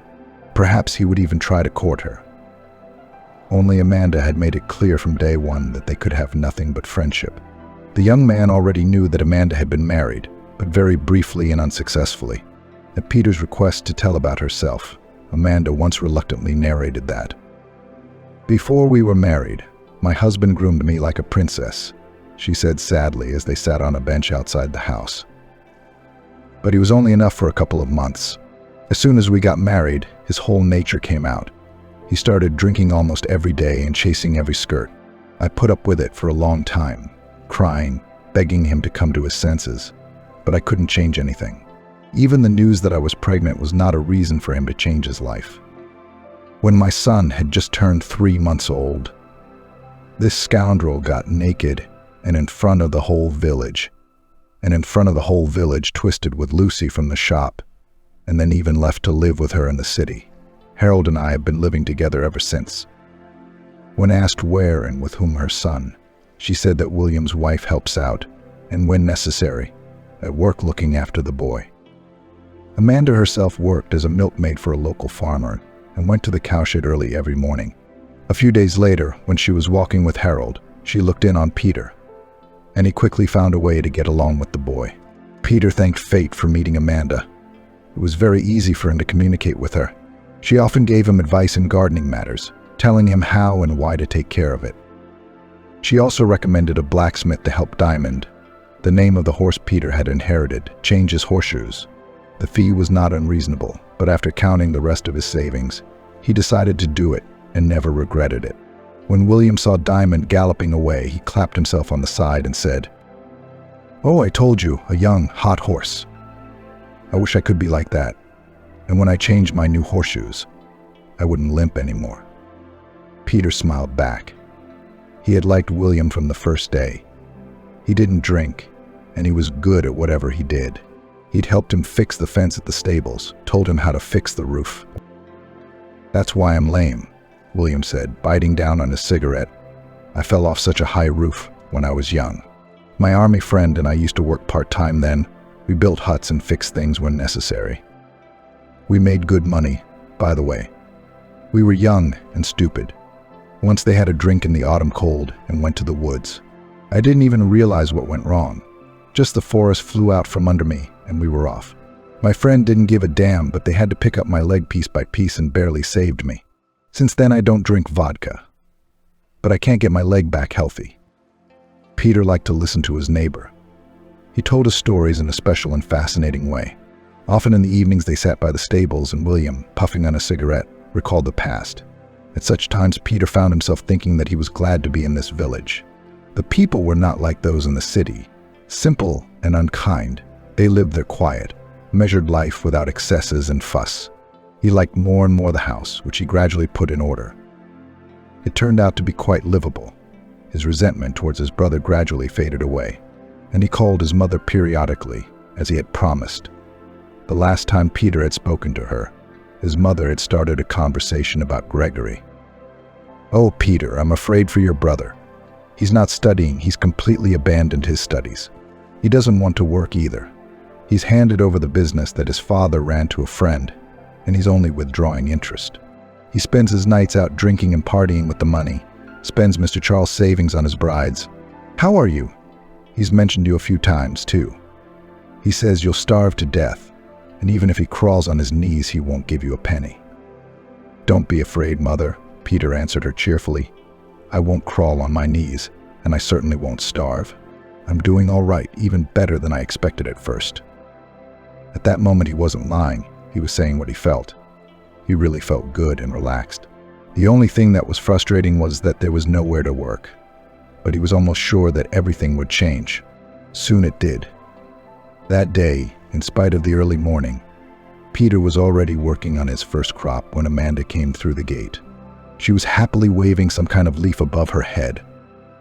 "Peter, look what I've seen. I went to see the boss, our farmer, for 5 minutes to get his salary, and he has this leaflet here. Read it quick, it's a chance for you and Diamond." Peter took the leaflet, which had a herd of horses in the very center, and an advertisement underneath. It turned out that a horse show was being announced in a neighboring village. The requirements were minimal, but the grand prize, on the contrary, was considerable. After reading the text, Peter grinned and, handing the sheet back to Amanda, said, "There will be thoroughbreds on show, and our Diamond is only a thoroughbred according to Lame William." Amanda tried to persuade him for a while longer, but then waved her hand and put the sheet on the porch and set the milk bottle on it. She turned round and disappeared as quickly behind the wicket as she had come. Peter looked after her and went about his business again, but thoughts of the horse show did not leave him. The amount of money he had won was a considerable sum by village standards, and though he did not believe in success, he decided to try it. William's words that his father only bought thoroughbreds, which meant that Diamond could be a thoroughbred, never left his mind. Peter spent the few days left before the show carefully preparing the horse, and William was happy to help him. On the appointed day, they stood excitedly in the general line of exhibitors. The competition was very strong. All the horses were perfect, one more beautiful than the other. At each of the stages, it was necessary to show all the advantages of the horse, and surprisingly, Almaz immediately won the hearts of almost all members of the jury. Peter could not believe it when his pet was named the winner. Immediately after the awarding, a gray-haired gentleman came up to the young man and, stroking Almaz's mane, thoughtfully said, "Beautiful. You know, the breed is very rare, and only a couple of specimens have been brought to our country from abroad. Such a horse is expensive, believe me. Would you by any chance like to sell him? I would pay well." After the man had named the sum he was prepared to pay for Diamond, Peter realized that his father had not been so deprived of his inheritance. The horse had already brought in and could still bring in a lot of money. As he thought about all that had happened, the man continued to pet Diamond. "No, I won't sell the horse," Peter replied briefly. "I inherited him, and to me he is a memory of my father." In his mind, he was ready to go with Diamond again to some such tournament. After all, having won such a prize once, one could try one's luck again. Peter had already imagined how he would use the money he had won to create his own farm, albeit a small one, and live as well as anyone else. His thoughts were interrupted by the same gentleman. "You know, I knew your father very well. We started our business together in our youth and were friends. We had been friends since our student days. We studied together. Those were good times. We had everything in common, both joys and sorrows. Everything was surprisingly easy for us. Many even envied us. Then, however, years later, our paths diverged, and communication came to nothing. The stranger's voice became sad. He fell silent, as if returning to the past. At that moment, Peter caught himself thinking that on the one hand he would be interested in hearing about his father's past, but on the other hand he did not think it was necessary to disturb the past. He was about to say goodbye when suddenly the stranger spoke again. "You know, I recently saw an article in one of the magazines about your father's death and your family. There was something that confused me. Although I haven't spoken to Mr. Charles for many years, I know for a fact that he didn't have two sons, but a daughter and a son. He was so excited about having a daughter back then. Said she was going to be a mom's helper. And when the son was born a couple of years later, Mr. Charles was very happy. We were still good friends then. We had children one after another at the same time. Mr. Charles's daughter was born at the beginning of April and my eldest was born a month later in May.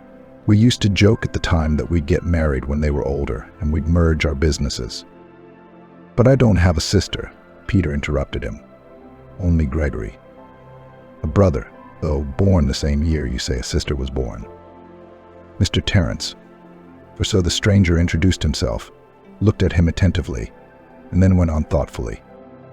You know, young man, times were troubled then. There was business trouble or something else. But then Mr. Charles and his family disappeared from town. Nobody really knew what happened.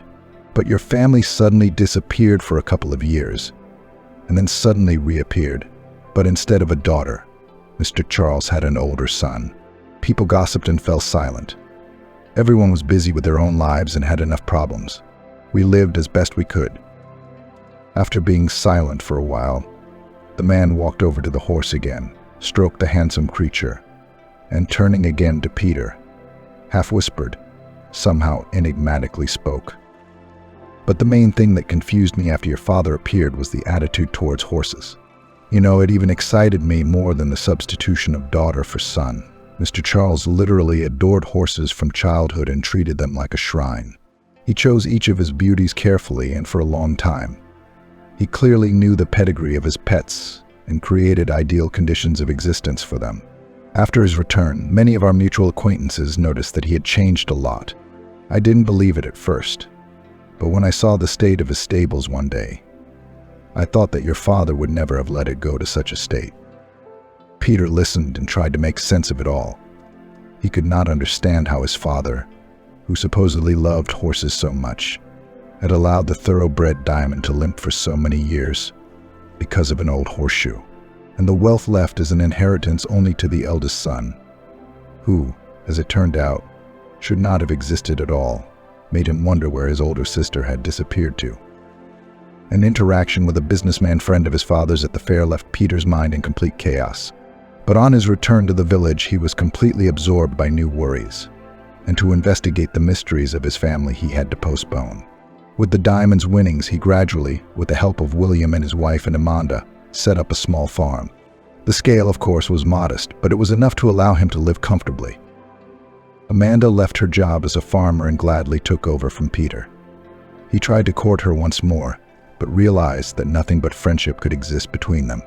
But he was happy with his relationship with Amanda. He was somehow at ease. Almost a year had passed since Peter had come to live in the village. He couldn't even imagine living in his noisy urban world anymore. But one day a call from the past came. His older brother, who had been absent for so long, suddenly called. From the first few minutes of communication, Peter sensed that he still held a grudge and seemed to be calling just to taunt him.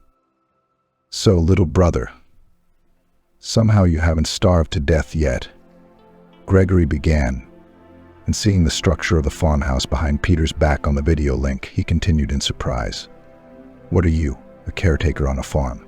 Yeah, where else would someone like you go? But when he learned from Peter that it was his own farm, he was silent, cutting short his apparently pre-prepared speech at half a word. It was evident that his anger was literally overwhelming him. It had not turned out as he would have liked. Peter not only did not starve, but also became an entrepreneur in the village. He didn't make billions in profits, but he had his own business. Apparently it hurt his brother so much that he decided to come to check on him the same day. Peter, on the other hand, had been thinking that he had an older sister somewhere. But then who was Gregory to him? So he decided that this visit was a good thing. After all, it was a chance to get material for a DNA test, which he did, not knowing exactly what might be useful. Peter carefully bagged the cigarette butt Gregory had left in the ashtray. The glass he had been drinking from was also put away in a separate bag. And Peter even managed to remove a few hairs from under the driver's seat as his brother walked around his property. Immediately after Gregory's departure, Peter went to the city and having handed in all the material necessary to establish parentage, began to wait for the results. It was a very exciting and agonizing time for him. He didn't know what the test would show, but there was no doubt in his mind that there was some mystery here. The DNA results showed that Peter and Gregory were complete strangers to each other and were not even remotely related. After receiving the result, Peter sat down on a bench in the square in front of the clinic and looked at the document, not knowing what to do with it. It was obvious that there had been some well-thought-out machination, but an independent investigation would have been impossible.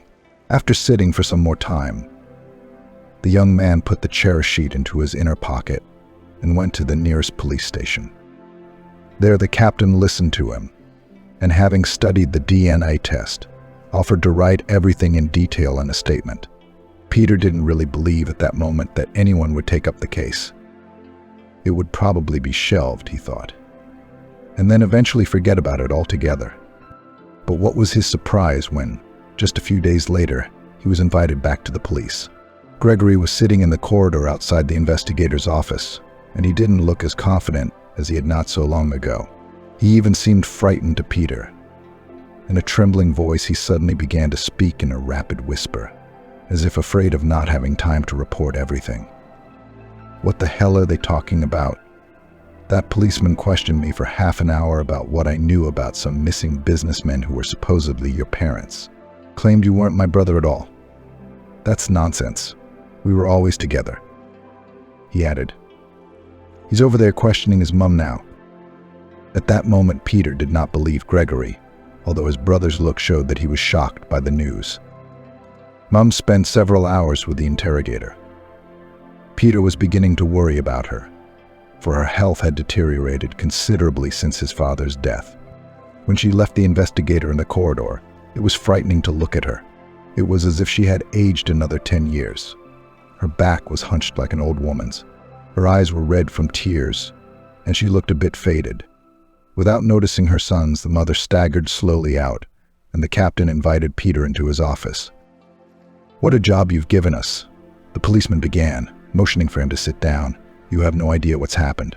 It turns out that your so-called parents are not your father and mother. This family worked for your real parents as servants. These criminals have been preparing their atrocity for a long time, jealous of your father and mother's wealth." The captain handed Peter a tape recorder and said, "Here you can listen to the whole thing for yourself."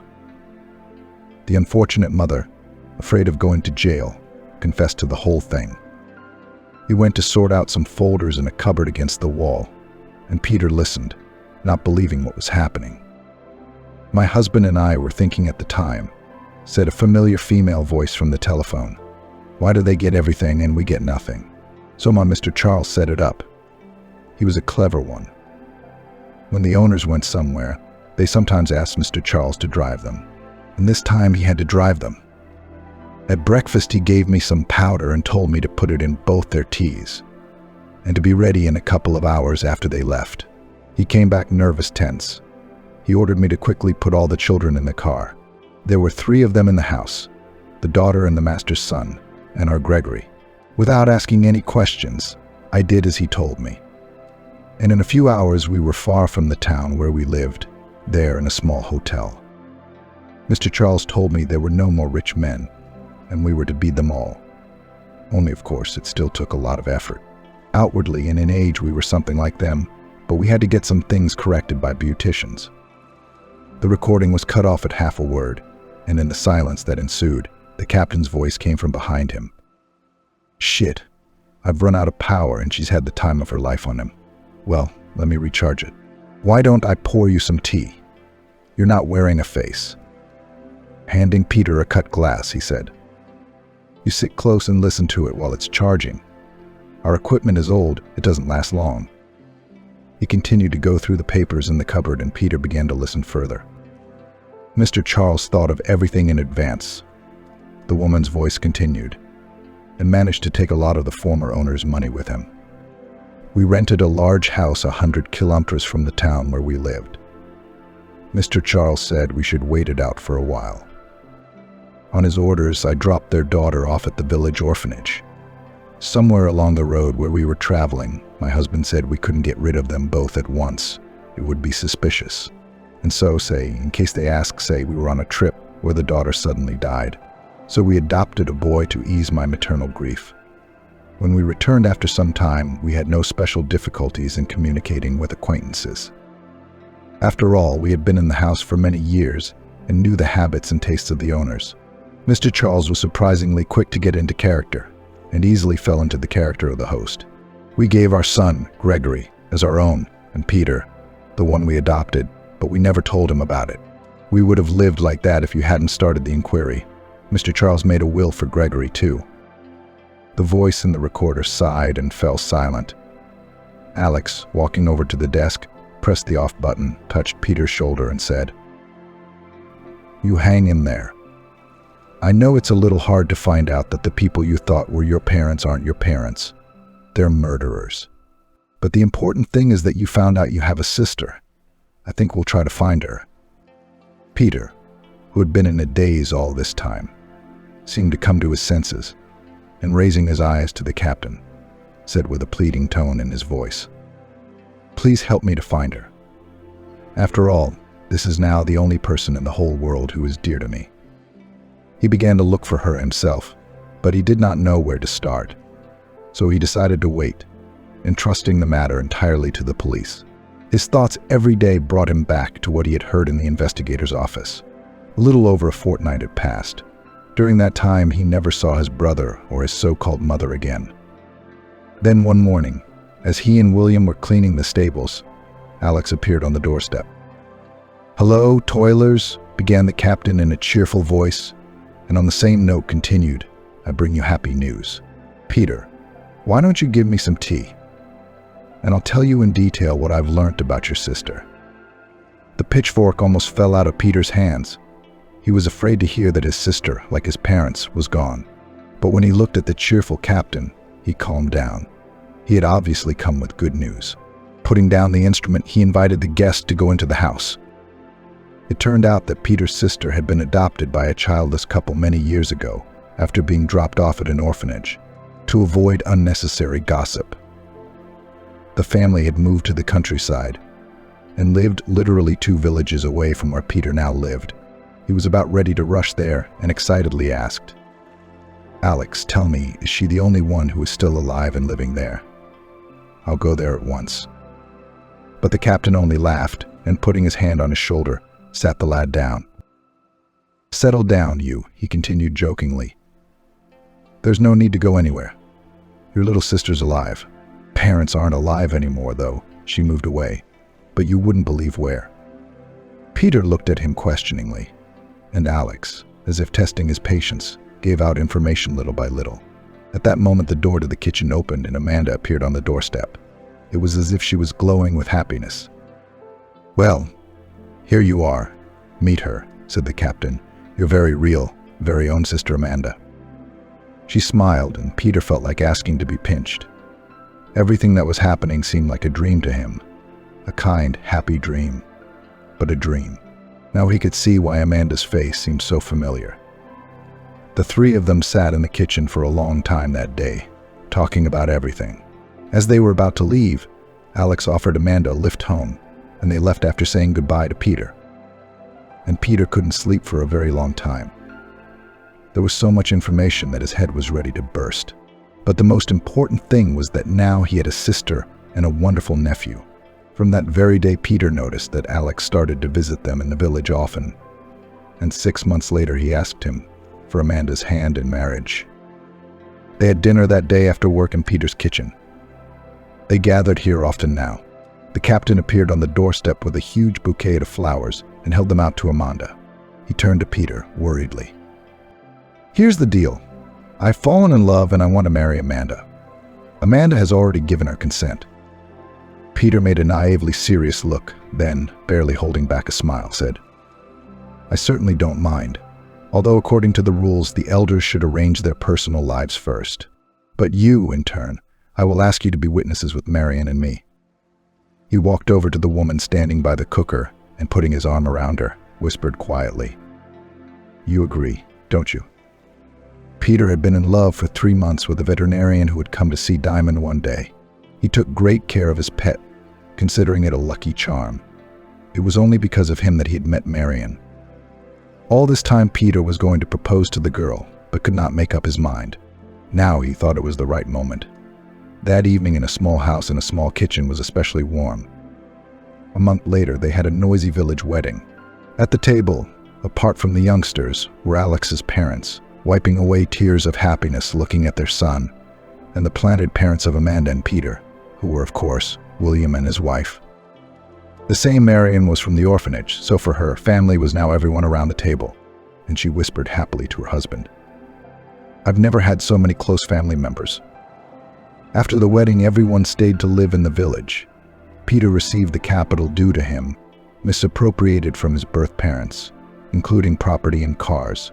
But he did not return to the city, but sold everything and expanded his farm even further, giving half to his sister. He learned from Alex that his mother had moved in with Gregory, and the latter, left with no money, had been making odd jobs and drinking. But Peter wasn't interested in that. He became a very happy man who adored his sister, loved his wife, and was preparing to become a father soon. And for all this, he was grateful to Diamond.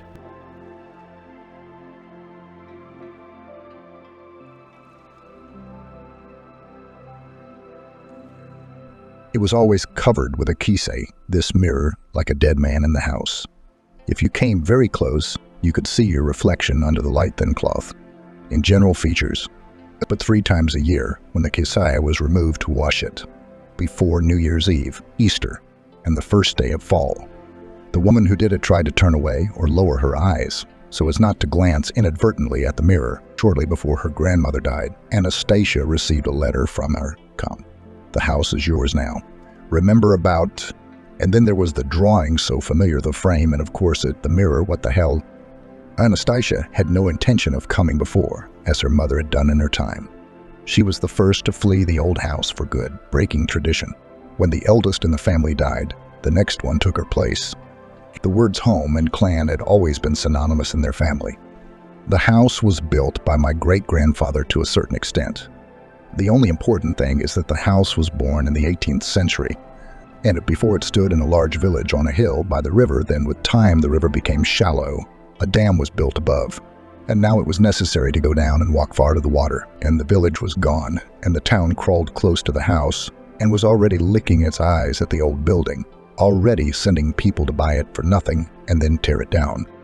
And don't be such a steely character of grandmother. In a word, all those who rolled their lips had to admit, yes, the monument of culture and the house itself and the garden around it, with arches, arbors, grottos, and fountains, too. Well, the mistress is an old woman, so we just have to wait. Her grandmother knew that she could not bequeath her estate to her daughter. She shivered at the mere memory of the house, with its traditions, silence, and things that gave her goosebumps. She ran away from it, as they say, with lard on her heels. In the end, my grandmother called Anastasia, and she came. She didn't intend to leave Paris, didn't want to return to Russia at all, but everything coincided. Her husband's betrayal, a long and painful divorce, her life shattered into shards, and Anastasia packed her bags. She knew what she was doing. The house demanded a renunciation of everything else. Serving it was becoming the main meaning of life. So in essence, in the state she was in, she had 2 options: to kill herself, or to stretch the process out over time, to let the house do it. Anastasia chose the latter. But now, 20 years later, she knew that her ministry was over because she had no children, and everything would be over with her. Those who would come here later might want to turn the house into a hotel or a museum, enchanted by its antiquity, the weather vanes on the turrets, the stained glass windows, the carved doors, and the black stone slabs. But the house won't allow it. And when the new owners realize this, having suffered 33 misfortunes, they will simply tear down every last bench, and there would be a wasteland instead of a house, a blank page of sorts. Anastasia hesitated further, though. Maybe the strength of the house is not in itself, but in the place on which it stands, and no matter what they built instead. And then Anastasia had a dream and realized it was too soon to despair. The one she wanted would be her son. Only the dream was strange. Anastasia wasn't supposed to tell anyone about the new mistress of the house. But even if she did, there was no assurance that life would be as peaceful as before. The house had a premonition of something. It's still vague. That fall, my mother decided that they would winter at the dacha. Mom adored the dacha and the places around it. In general, it was a privileged place. It was a peninsula near the dam, which used to be a real island before it was built. One side were locks, motor ships, barges, yachts. On the other side was the river and the mountains behind it. My mother was once lucky enough to buy a plot of land and a dilapidated house cheaply from a woman who was leaving in a hurry, and she had to get everything done one day. Since then, from early spring to late fall, my mother worked here with enthusiasm. Every spare, and even not quite a spare rubble, went to work.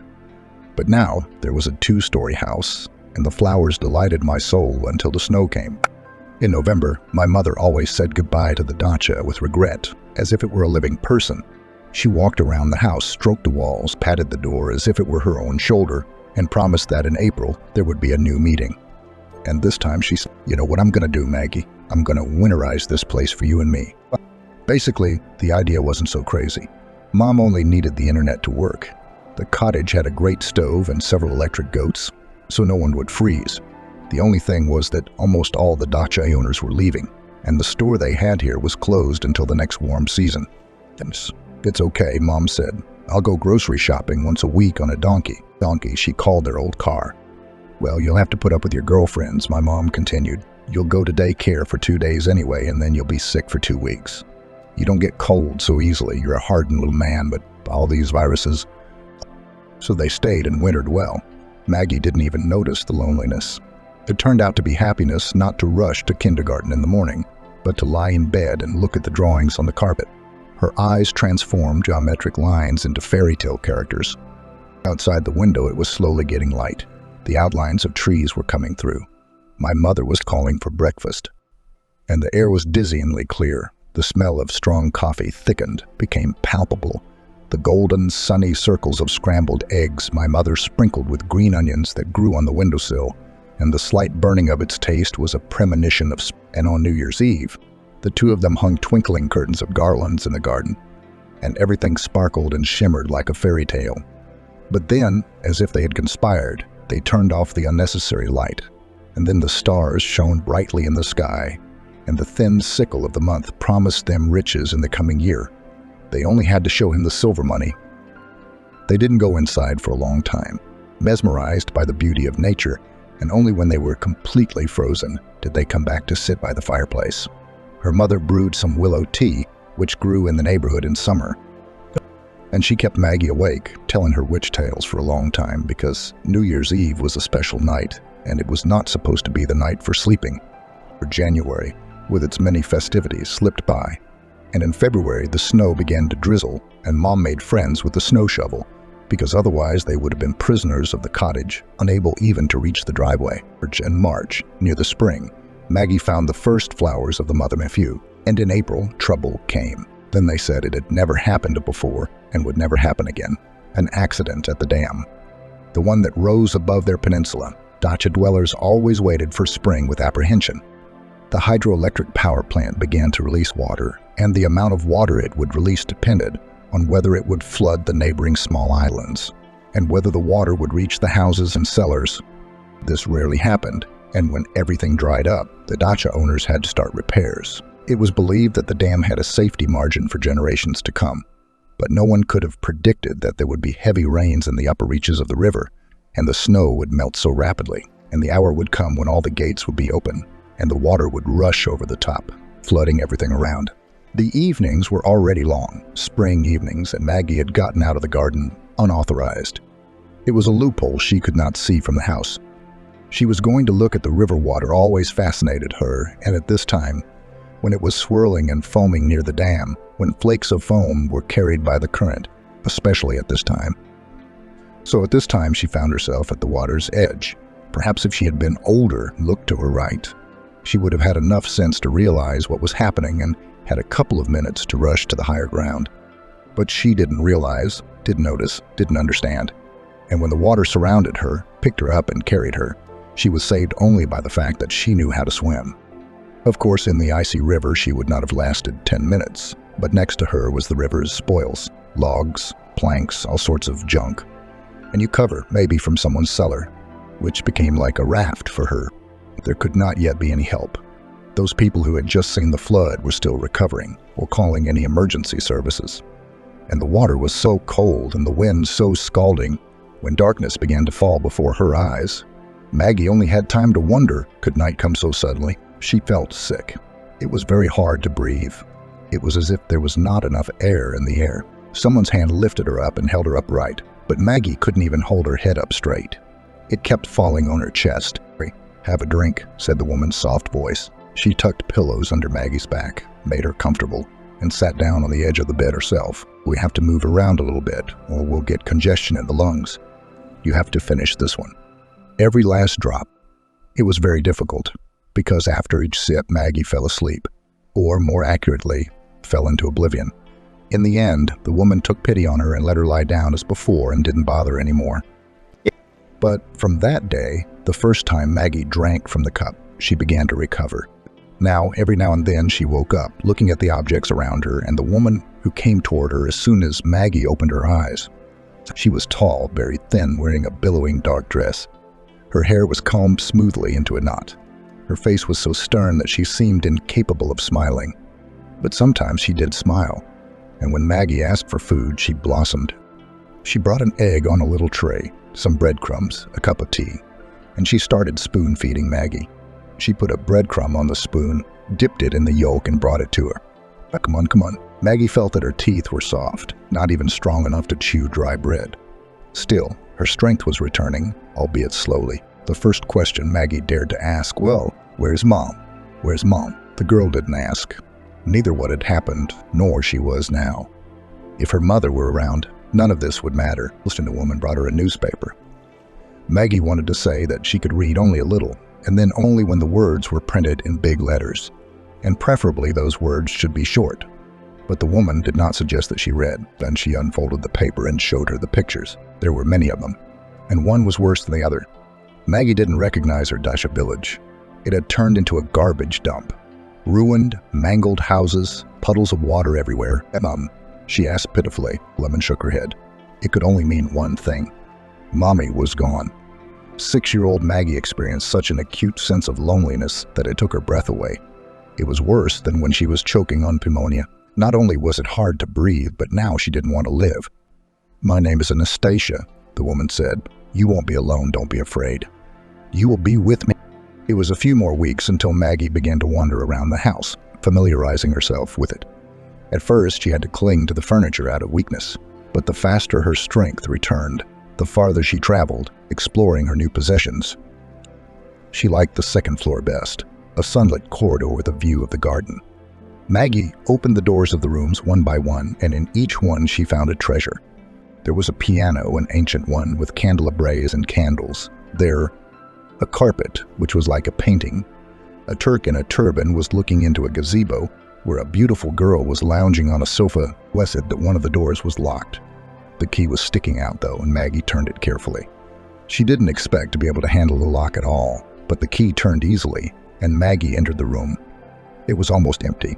At any rate, the furnishings were most ascetic. A desk over which hung an old black radio, a stiff chair in which it must be very uncomfortable to sit, and Maggie thought it was the bride's veil, white, thin, on the wall. She touched it and heard a warning voice. Don't bother him unnecessarily." The girl recoiled. Instinctively, she realized that she had done something unauthorized and would probably be scolded. The key in the door was there for a reason. Of course, it was not allowed to come in. Still, she couldn't resist asking, "What's in there?" Anastasia lifted the edge of the kersey, turned it slightly away. Maggie saw the carved wooden frame. The wood had long since darkened. The frame was very old. The less you talked to that mirror, the better. Anastasia didn't scold her. Her voice sounded trusting. "Anyway, it'll all be yours later, and you'll understand. In the meantime, don't come in here anymore, okay?" She wasn't ordering, she was asking. And Maggie nodded in agreement. "There's plenty of other rooms in this house to run around in, and walk as much as you like in the garden. But wait here, don't come here." Anastasia locked the door with the key and put it in her pocket. But not once since that day had Maggie even tried to break the ban. When she was older, though, it would have been easy to get to the room. like climbing that tree that grew under the window. But Anastasia didn't go there herself, and so there was nothing particularly interesting to see. The world that existed for Maggie now was limited to the house and the huge garden, surrounded by a high stone fence. She wasn't bored. It really was a whole world.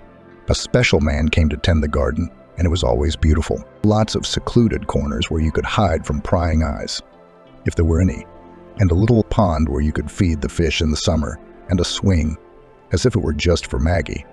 Lots of roses, even green ones. The gardener was an old man, and he often stopped work to rest.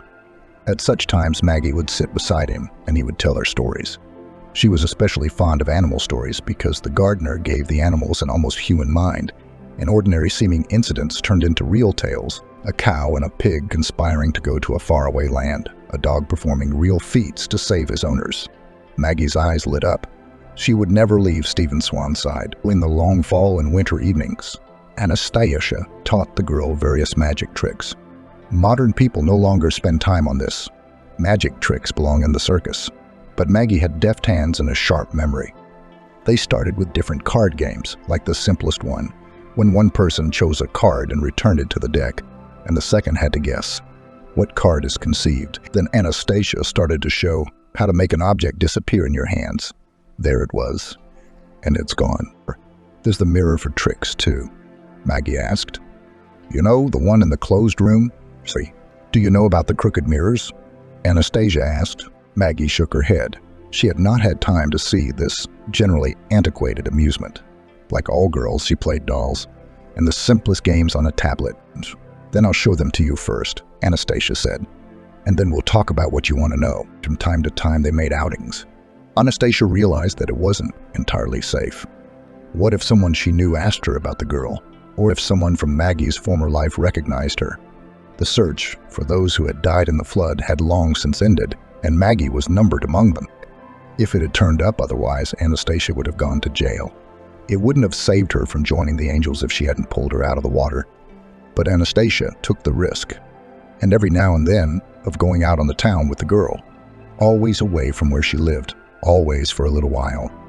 And when she and Maggie returned, both of them always felt the strangest feelings.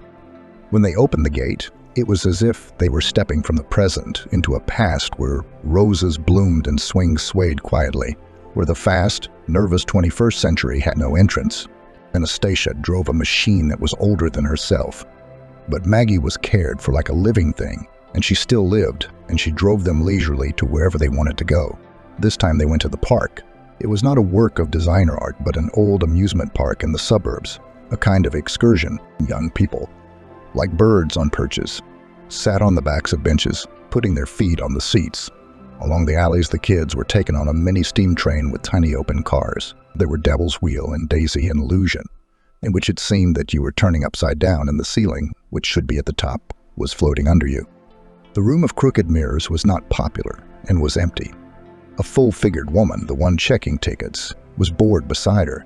Maggie instinctively sensed that Anastasia attached great importance to mirrors, so she squeezed her older friend's hand tight in the surty. In vain. There was not a single person inside. Sunlight poured through the small windows in the ceiling, and dust flecks danced in it. Mirrors stood in a row, and Maggie moved from one to the other, watching her face and body change as they stretched, widened, and undulated. It was amusing, but no more. Maybe if the boys had been in Maggie's place, they would have laughed and pointed fingers at their supposed ugliness. But it took more than that to make Maggie laugh. The girl turned back to Anastasia and looked up at her, question. It'll make more sense to you now, Anastasia said demurely. In the meantime, let's go. They spent another hour or so in the park. They rode up on the Ferris wheel. Maggie felt as if the wind that ruled the city could pick her up and carry her as easily as it carried the painted autumn leaves. At an outdoor cafe, they ordered large portions of milkshake, Maggie a strawberry, Anastasia a chocolate. It was fun to dip the straw into the lush foam. In short, it was a wonderful day. And when they got home, Maggie never mentioned the mysterious mirror. In fact, she had forgotten all about it. She had enough to do besides. She was tired and slept so soundly that she didn't seem to move once during the night that she realized in the morning that her back and neck were stiff. However, after breakfast was over, Anastasia told her herself, "My DPHMs." Maggie realized what it meant and jumped up eagerly. When they reached the door that she had not opened since that one time, Anastasia unlocked it, took the key out of the keyhole, and put it in her pocket. "I won't lock it again." They stood at the mirror. Anastasia hesitated a little and, lifting the keyhole, threw it over the top of the frame. It was a rather large mirror, allowing me to see myself full length. It was a little tarnished from time, but otherwise it looked quite ordinary. The frame was the only good thing about it, the carvings so finely carved they were uncommon nowadays. A real weave of wooden lace. Baggy hesitated for a moment. She didn't understand why. She began, eventually, but she stopped her. "Look at our reflections," she said. Baggy began to gaze. Of course, her gaze was fixed on herself. After a while, she began to think that the girl reflected in the glass was more beautiful than she was. She had unusually smooth skin, and it was as if she had a slight gold cast to her skin. Maggie's features hadn't changed. It was undeniably her, but there were accents. There was a strength in her gaze that had never been felt before, and her whole appearance had taken on a marvelous harmony. It was hard for Maggie to take her eyes off her reflection. That girl in the glass was so good. She shifted her gaze to Anastasia's reflection and almost gasped. The simple face had turned into a countenance. A thin nose, perfectly shaped eyes, but there was no color in that face. It was waxy. Mirrors would do better if they reflected more. Or thought, Anastasia said thoughtfully. It's a French poet's phrase. It can be translated either way. Now look at this. She stepped back to the desk, where a chocolate-colored plush album lay on the table. Anastasia flipped through the pages and pulled out a photograph of a rather handsome middle-aged man. She turned the picture over so that the mirror would reflect it. A few moments passed and the man's face changed. His cheeks pulled back and sagged slightly. His lips curved. His gaze became different. It was the same man, but now his face was a complete reflection of his character. Overbearing, self-centered, intolerant. "That's my ex-husband," Anastasia explained. "Oh, but how does a mirror do that?" Maggie was amazed. "I don't know." Anastasia replied simply, "In my memory, it's always been there. Maybe it's older than this house. Maybe my great-great-great. I don't know how many times great-great-grandfather brought it from somewhere. But when you look at it, you start to see the real you. You can't hide anything from him. There are no secret movements of the soul for him. And I can't even tell if it will stay that way if you take it out of the house, or if it's the other way around if this place gives it its power. But there are two things you need to know that I will tell you. First of all, you can't take it out in public. It'll all be over at once. People will rush like vultures to investigate it, refute its power. Some will admire it, others will laugh at it, and it won't stand for that. That's why I showed you the crooked mirrors. If someone sees it by your carelessness, try to defend the mirror, say that it's just crooked, a toy for the public, and hide it the first chance you get. Secondly, avoid looking at him too much yourself. The longer you stare at him, the more power will bind you. What will happen to you? It's hard for me to describe. One time, when I was looking at the mirror for a long time, it was as if something from it was transmitted to me. After that, when I looked at people, I could read their minds. I thought I was going crazy. I hung up the mirror as before and hardly ever went into that room, and gradually it went away, but it was scary to feel such power. It is not given to man, and he must not trespass on it. Maggie looked around with the directness of a child. And all the things in here are magical, right? The table and the chair. Anastasia grinned slightly. What magic? It's something that really exists, but we can't yet understand it or explain it. The table and chair are just ordinary. Only this, she tapped her finger on the radio, is a funny thing. It looked like a very ordinary, primitive device. Black plastic on the back, and the front part was white, slightly dusty. A frequency scale, a white wheel. I wouldn't turn it on, Anastasia said. Well, with it, you never know what you might hear. Most of the time, it's just noise interference. If you rotate the dial slowly, you can get to a popular song or news, but sometimes voices begin to sound.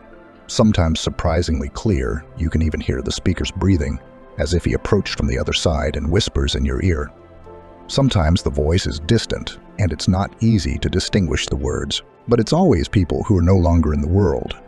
You know, there are things like dreams or warning dreams. This is kind of like that. And you don't just hear it, you have to interpret it correctly. Radio is a thing that should not fall into the wrong hands. Can I? Maggie's lips quivered. Can I hear my mom through him? Anastasia looked at her strangely. Baby, it's never by choice. It's always random. You don't get an answer to your direct question. At least I've never been able to do that. Well, let's give it a try. Maggie was ready to beg. Anastasia sighed and stuck the plug into the socket. Maggie's nerves were so excited that she flinched violently as soon as the receiver came to life and hissed. Anastasia spun the time-darkened wheel slowly, lightly touching it with her index. Weather report, wheezing again, an old song about a truck driver wheezing, whistling the noise, some sort of prize draw show, the deliberately animated voice of the host, failure, complete silence, and then a cold voice devoid of any intonation said, Metro. Now, Anastasia was already flinching.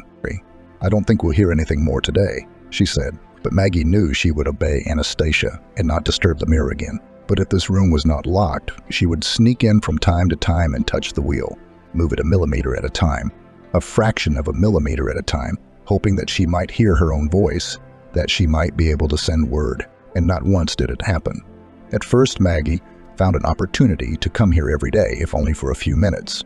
Then, frustrated and disappointed, she opened the door once a week, no more often. Songs replaced the news, sometimes bird song, sometimes a measured noise, as if there were a sea on the other side. And rarely, there were strange, ragged words spoken in a foreign voice. Words that Maggie didn't think had anything to do with her. Eventually, it became a tradition for her to come here 3 times a year. On her birthday, on her mother's birthday, and on the anniversary of the day the water washed away what had been their peninsula, took away all her former life. Not only did Anastasia keep Maggie out of school, she tried to make sure as few people as possible knew the girl lived here. Anastasia started teaching Maggie on her own. She did it responsibly. Textbooks and the internet were helpful. She had to scribble down a lot of penmanship before she developed a beautiful handwriting. How many books had to be read before reading became a necessity for Maggie? She taught her French for fun, and so she wouldn't forget the language she said. And by the age of 16, Maggie was already fluent in 2 languages, almost mastered the high school curriculum. Oh, math, what a torture you are. Razor blade and the intricacies of gardening were not forgotten in tricks. Here the girl's abilities were undoubted, at least in the circus, to perform. Shortly before her death, Anastasia gave her one last gift. She went down quickly and unexpectedly to everyone. Anastasia had always been thin and never had a blush on her cheeks, but it seemed to Maggie that her older friend was as eternal as this house. She couldn't imagine her life without Anastasia, and the woman had never caught a cold in her memory. How had she gotten pneumonia without ever having been anywhere without freezing? But Anastasia came down with it all at once, in one day, and with the same fidelity as a beast senses the approach of the end, she realized everything about herself. Once a doctor was called to the house for once, and he administered treatment without anticipating a bad outcome, without even talking about a hospital. But Anastasia told Maggie, who was caring for her, "Sit down, I want to have a serious talk with you." Maggie was frightened. She'd seen that look on Anastasia's face only once before she'd taken her to the secret room. She noticed that there were folders on the chair next to the bed. Apparently, the sick woman had somehow made it to the closet, where she kept documents and other important papers. "I blame you," Anastasia said. "I raised you like a Mowgli. And I'll tell you, because you can't lie to me anymore, that I did it not so much for you as for myself. I don't know how your life would have turned out, but if you'd been orphaned, I don't think they would have given you to me. There's so much paperwork, a line of people who want to take a child into a family. If I'm orphaned," Maggie repeated slowly, separating one word from the other. Anastasia nodded. "I forbade myself to learn anything about the fate of the flood victims. You were sent to me as a sign from above. At least, that's how I understood it. I don't have children, and this house should go from my hands to other loving hands. That's why when you came here, I was as quiet as a mouse under a broomstick, and you and I began to lead such a reclusive life. Tell me, honestly." Anastasia touched the girl's hand with her thin and this time very hot fingers. "Have you felt bad with me all these years?" But Maggie was in a state of complete confusion. What if her family was alive, and her mom was alive? Was that why she had never heard her mom's voice on the radio of the dead? Anastasia interpreted her silence in her own way. "I understand," she said. "Just know that I loved you very, very much. Like the daughter I never had. Okay, there's no time for feelings, so let's get down to business." Maggie couldn't help but hear Anastasia's heavy breathing, It was as if the woman was short of breath. Later, Anastasia, she didn't notice that it was the first time she had called her older friend so affectionately, "Don't do it now. You don't have the strength to talk." There's no later. Look at this. Anastasia untied the first folder. These are your documents. I paid a lot of money for them, and I don't think anyone will question their authenticity. But if you want to, if life works out that way, you can get real ones someday. In the meantime, here's your passport, which says you're Taylor Maggie, your high school diploma.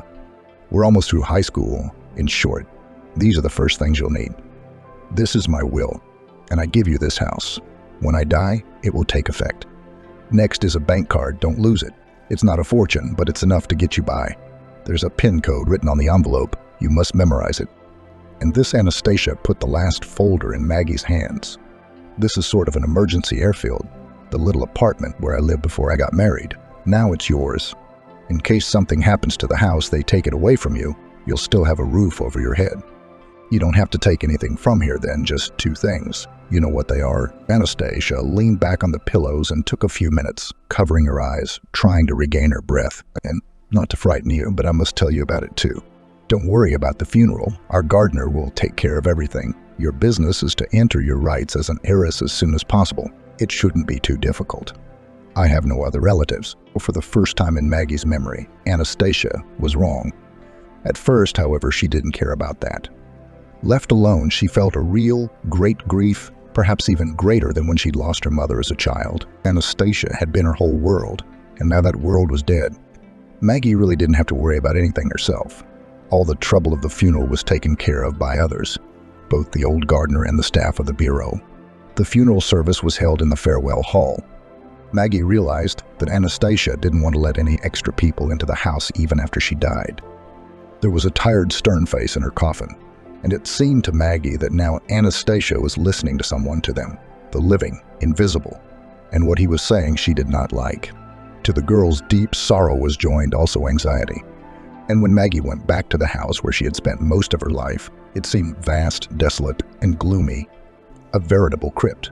Never before had it evoked such associations. Fleshing what Anastasia had feared began almost immediately. Someone was keeping a close eye on the old manor, and they weren't about to let it fall into the hands of a young owner. Red subway came up again. The very first word she had heard on the old radio. The city was about to build new subway lines. In this connection, people living in old houses were decided to be resettled. They said that these buildings would not withstand the underground works. But one could not think that prestigious places in the center would be empty. They would be sold at a triple price. The houses would be demolished and replaced by company offices and shopping centers. The settlers will be sent to the suburbs. They're going to build economy-class high-rises especially for them. And the mansion where Maggie lived fell into one of the new neighborhoods planned for construction. She was a pain in the ass. Maybe there are some states in the world where old houses whose owners don't want to give in to change are left alone, and new freeways circle them, and neighboring huts with futuristic buildings.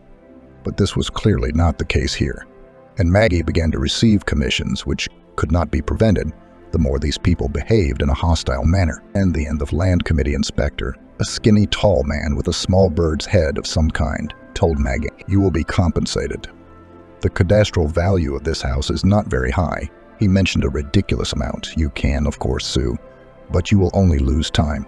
"You mean they'll take the house away from me?" Maggie asked naively. Her interlocutor shied away from answering. "You should look for a new place to live," he said. "You realize that the urban development plan has to be fulfilled." Maggie didn't listen any further, but the gardener told her that evening that there were rumors that the authorities had other plans. "That's a very nice house. You can't find a house that old nowadays. They'll tell Maggie it's not a cultural monument. Or maybe they won't even make any excuses at all. A lonely girl, and a quiet, shy one at that, is no match for them. And here, it seems, they're going to make a hotel. A river nearby, a small park in the garden. Old windows will be replaced by plastic ones. Maggie even shook her head, imagining this picture. And even before she started the fight, she realized she was going to lose. People came every day now. They seemed to have things to do, some to sign, some to clarify. But Maggie knew they wanted to see the inside of the house. Anastasia wouldn't let anyone in to see if there was anything to eat. "You won't sell these chairs?" asked the visitor. And the statuettes. A vase. Things a lot. It is unlikely that you will buy yourself such a large apartment to fit in it all the good, and in the antique store to drag foreign troubles. Let's give you a good price right away. Maggie didn't have a shred of commercial savvy, and she still didn't consider herself an antique owner. Anastasia was. There was only one thing Maggie felt responsible for, and that was to remove what was in the secret room. She still hadn't let anyone else in here, though there had been people who wanted to. What have you got in there? Another guest pressed the doorknob seemingly casually. Nothing. My personal belongings, and Maggie touched her fingers to reassure herself, touching the key that was now always in her pocket. And then the guy from the land committee told her that the will was invalid for some reason, so the house would go to the state and Maggie would not be compensated. The girl only looked at him with big, frightened eyes. She was completely defenseless, and the official named Bonds understood it. No. So you can only bring your personal belongings with you, he said. Maggie realized that she might not be allowed to take the mirror out of the house. After all, its frame, its wooden lace, was a work of art, and someone might want it. She ordered a new frame, the simplest, made of pine. When it arrived and the gardener brought it into the room, Maggie would not let him do any more work. I'll do it myself. She stood in the doorway, not realizing that she was like a nurse, that no one was allowed to care for a contagious patient. If there were going to be consequences, it would be for her alone. Maggie walked over to the mirror, sighed deeply, and tugged a cloth off. She'd been at it all night, either consulting the internet or despairing at her own clumsiness. In doing so, she was careful not to even casually glance at the glass itself. The mirror seemed to her to be the judge, from whom it was impossible to hide anything, and she was afraid to see herself with a face contorted with confusion and fear. But it was impossible not to touch the mirror, impossible to move away from it, and Maggie began to feel something happening inside her. Sounds became especially distinct. She could hear a mouse scratching somewhere far away in the house. Ladies, and the colors became clear and bright. The dawn appeared in all its splendor as she stretched out her legs, which were already aching mercilessly. Maggie walked to the window and froze, thinking that she had never seen such beauty. The shimmering colors of the rising sun, the birds singing. Maggie covered her face with her hands. She thought she couldn't stand it all, that she was going crazy, but there was one last thing left. She carefully set aside the disassembled old frame, wrapped the mirror in rough paper, tied it with strings. She hid an unattractive black and white radio in a bag. As she approached the door, she already knew that the gardener was going up to the second floor, and that he was not pleased with the way she had hesitated. That's it, he wondered, looking at what she was about to leave the house with. A wheeled bag with stuff, a small purse with documents, a plastic bag with something, apparently light in weight, and a mirror which no one could touch now. Just an old glass. That's it, Maggie confirmed. Can you please call me a cab? Here's the address. She had never been in the apartment, the keys to which Anastasia had given her not long before the end. Truth be told, Maggie was in such shock that now she didn't care where she lived. She'll stay here, she said to the gardener. You will tell them that I have vacated the house. I am gone. She waved her hands, and again the gesture was helpless. Maggie could easily read the gardener's thoughts. I could take something from here for myself. There's money to be made for antiques. Take it, Maggie said, as a memento of Anastasia. You were good to her, and your garden was so beautiful. She ran down the stairs, leaving the man standing with his mouth ajar. The ride was across town. Maggie settled into the back seat and supported Mirror carefully, like a child. She didn't want the cabbie to help her carry her things in, though he offered. The worst thing was that the apartment was a one-room apartment. I mean, no meters didn't matter to Maggie, but to live with a mirror in one room. Then she saw a built-in closet in the hallway, and with a sigh of relief, she placed her burden there. Didn't even unfold the paper. Then she closed the closet and put a hook on top to make sure. Anastasia hadn't rented the apartment to tenants. No one had been in here in a long time, and the air was stale. It smelled like dust, if dust could have an odor. Or was it Maggie's sensitivity now, like a sheepdog? The girl opened the shutters and only now began to look around. It was the most ordinary apartment, and the current aesthetes would undoubtedly call it murdered. Wallpaper and floral in the room, furniture from the 20th century, a wall unit, and a few crystal vases, a sofa covered with a plaid plate. The kitchen made it especially clear that Anastasia lived here alone. A couple of small pots, a teacup forgotten on the table, a single stool beside a small table. Now her loneliness, like a baton, Anastasia has passed her loneliness to Maggie. The girl went to the window. That's what was fortunate about this house, the place where she stood, on the corner where the boulevard ended and the square began. A fountain with bronze figures of children, and behind it, a theater building, columns, arches, a real palace. I had to start living, everything from scratch. To go to the store and get at least bread, tea, and sugar, wash the dusty curtains, put things away. But Maggie hesitated, staring at the building that reminded her of a palace. She knew something was about to happen. The feeling was so clear that a chill ran down her spine. She needed to stop being a Robinson at heart, to end the involuntary reclusiveness she'd been living in all these years, to get to grips with all the things she still didn't know, to understand what stores she needed and how she should behave in them, what and where in this big city, how to use transportation.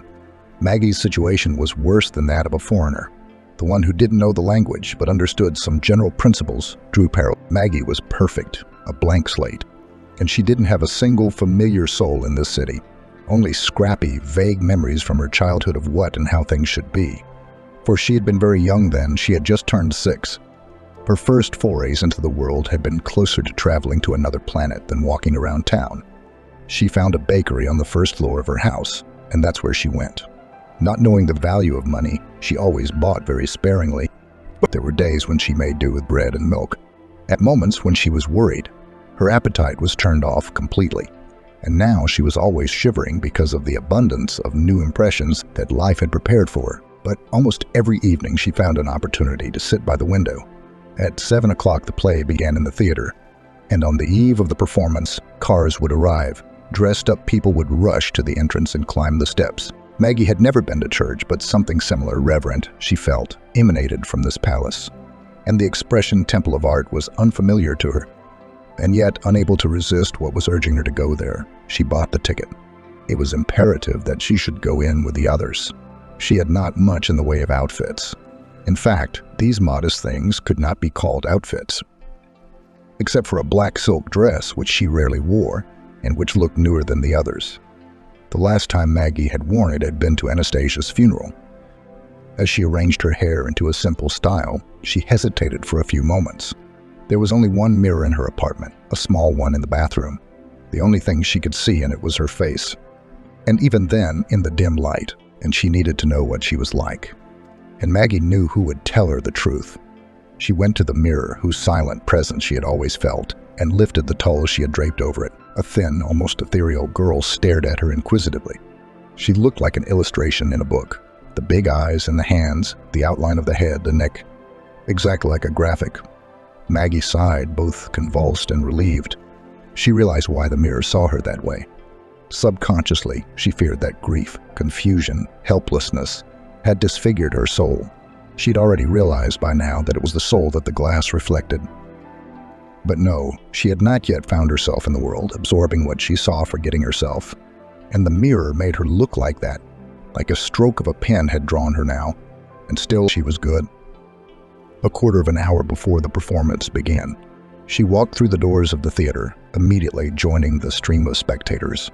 Never before had there been so many people around. They crowded in the check room, strolled through the foyer. In fact, there was nothing special about this theater that would make it stand out from the others. Stairs to the second floor, and from there, the entrance to the balcony. At the foot of the stairs was a small winter garden and a pond with goldfish. A buffet in the corner. There is music, laughter, and colored lights. Because Maggie had just looked in the mirror, she saw very vividly now, in fragments, as if she were moving from one picture to another. Here was a hand with a crystal glass, a straw rising from the white foam. Here was a fish wagging its tail in the mysterious depths, and the tail was translucent, like a golden plum. The doors of the hall opened.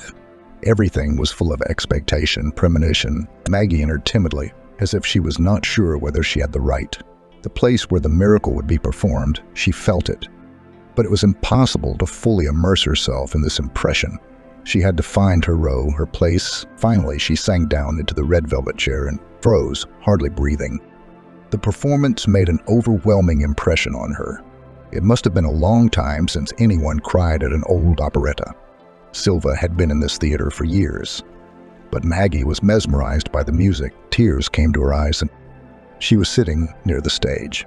And when Silva threw the edge of her bow on her shoulder, a scarlet feather fell into the girl's lap. Maggie clutched it in her fingers in a purely mechanical gesture. Almost from the very beginning, her gaze was fixed on the actor who played the protagonist. Maybe he matched Edwin in years. He was older, but in acting, everything is conditional. Maggie saw a tall, statuesque man with noble features, and how he gave his hand to the heroine. It was tenderness.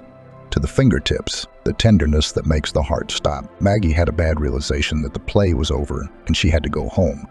She could still hear the music still be there, and at home she could think of nothing else but the magical fairy tale unfolding before her eyes. And never before had she had such dreams as she had that first night. From that day on, Maggie became a regular at the theater. There was a ballet and an opera, but she always went only to the operetta, where the poster bore the name of the artist whose image now appeared to her as soon as she closed her eyes. Week after week, month after month, Maggie lived like that. She tried to do things during the day, still bought herself some meager food, looked for a place that would hire her.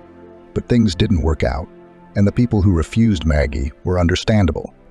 The girl gave the impression of being weird. It was as if she was looking at you, but she saw something of her own, and her lips smiled slightly. The unsure lady asked her bluntly and rudely, "Are you sick?" Maggie shuddered and looked as if she had woken. "No." "What did you say?" "That's the very thing. We have production here, workshop. Everyone has to be attentive, and you're dreaming in some clouds. No, you can't even go to the factory as an apprentice." Maggie realized that the money was running out. Meanwhile, the city was preparing for the new year, dressed in sparkling garlands, and the words "Happy New Year" could be heard more and more often. It was only a couple days before the holiday when the frost hit. What a frost! You couldn't run from store to store, your fingers were glazed, and it seemed like they were going to break off like icicles. And it was necessary that, taking her jacket in the check room after the performance, Maggie heard the two girls in front of her discussing whether it was worth waiting at the exit to ask for an autograph or whether it was too cold and better to go straight home. Eventually they decided to wait, and Maggie realized she would join them. She didn't need an autograph, but to see the man she thought about day and night beside her, oh, that would be a precious gift. They came out of the theater, and the frost immediately burned their cheeks. Everything around them was as bright as it is when the thermometer drops below -30. The headlights of the cars, the lights of the advertisements, the lanterns, the Christmas tree in the square, the stars in the sky. The sharp rays of light crashed and poured in from everywhere. Maggie's eyes were watering, but she was afraid to blink, lest her eyelashes stick together from the frost. The girls wore fur coats and warm gloves, and she wore a jacket with fish fur and a knitted cap. And yet, bored and cold, they were ready to leave, and she mentally asked them to wait because alone, without them, would not dare to approach the artist. Her sacrifice was endless. She was ready to stand like that all night long. The second wave, the audience had long since dispersed, began to leave the theater, those who had taken part in the performance. Maggie was afraid of not recognizing them, of missing out. All her hope was in these girls. Maggie knew that they were waiting for the same person, and so the girls hurried towards someone, slipping. The granite slabs in front of the theater were icy. Taylor did not come out alone. He was accompanied by a short, stout man, wearing a gray coat and an Ushanka hat. Evans. Maggie heard the young voices. The girls surrounded the artist, slipping him programs, their heads close together. Taylor wrote something and complained that the ink in the pen froze in the cold. Maggie moved closer, forgetting everything as she listened to his voice. And then the girls, laughing and thankful, hurried to the bus stop. It was a stone's throw away, and the artist looked at Maggie. "Baby, what do you want?" "An autograph," from excitement. And the fact that she was freezing, Maggie couldn't even utter a word. Taylor's companion was also looking at the girl. He was about 45 years old. Plain, unimpressive face. The artist had gotten serious. "Baby, you got someplace to go?" Maggie could have pointed to her house across the square, not 2 steps, but 1.5 steps, but she was shivering like a puppy. She would have been shivering like that if it had been a hot summer. It was all about who was talking to her. The men looked at each other. "We'll go with us," said Evans, concerned and yet very gently. "At least you'll have a warm night's sleep. You'll be cold here by morning, child." Later, Maggie learned that there was nothing surprising in the artist's behavior. He came from a theatrical family. His father also played, and his name was known. And do not count how many families have survived the tour, semi-poor conditions, sometimes lived in poor hotels, and Mom Evans took care of young artists, as if, and really was their mother. She took care of dinner, took care of things. Long ago there was no mom in the world, but Taylor remained her favorite son. And in an instant, the seemingly forgotten was resurrected, and he acted the way she would have acted. It turned out that the companion was an old friend of his, a journalist, and both of them were glad to meet each other. It was warm in the car. Maggie settled into the back seat and listened to their conversation, not really getting into it and not really believing what was going on. Taylor lived in one of the old houses on the same boulevard that had become the local Arbet 30 years ago. In the 90s, the tenants of the apartments on the first floor had been forced to move out, some by kindness, some by threats, and now it was all small. And the boulevard was decorated before New Year's Eve as beautifully as any street in the city, and the lanterns created an illusion of the 19th century, and the imagination could easily conjure up horses, carriages, ladies in long dresses and furs. Evans, do not start any variety. I have an ulcer, said the journalist. And our guest should be poured hot tea by all means. Maggie sat in the big room on the couch and put her hands between her knees, trying to keep warm at the same time, and to make sure no one saw her fingers shaking. Evans, what a hostess, took his time sacredly making tea and sit down, don't help me, cutting cheese and sausage. If the journalist didn't want to eat, the girl was undoubtedly hungry and needed to be fed. She looked so exhausted. He filled her plate himself, poured tea into a large mug. The men talked for a while. Maybe they wanted to give Maggie a chance to come to her senses, or maybe they'd gotten carried away and forgotten about her. Maggie caught bits and pieces of phrases. They talked about new plays, about some famous guitarists who were passing through their town. Evans wanted to hear them, but he didn't have to. And I sat in their hotel room all night, said the journalist. Vincent got carried away and played one thing after another. No, tell me why you came to me, Evans said suddenly to Maggie, and she, who all these months had not told anyone anything about herself, really began to tell, rambling, confused, sometimes stopping for a long time, choosing words, then finding them, then not finding them. She didn't hide the fact that she'd grown up in the old house that was the stuff of legends. Blushing slightly, she said that Anastasia was a distant relative who had replaced everything for her. Her friends, her classmates. But now Anastasia was gone, and Maggie had no joy left but to live an illusion. Evening after evening to forget about everything while the performance is going on and you can drown in this music, live, breathe it. And Maggie does not need anything else.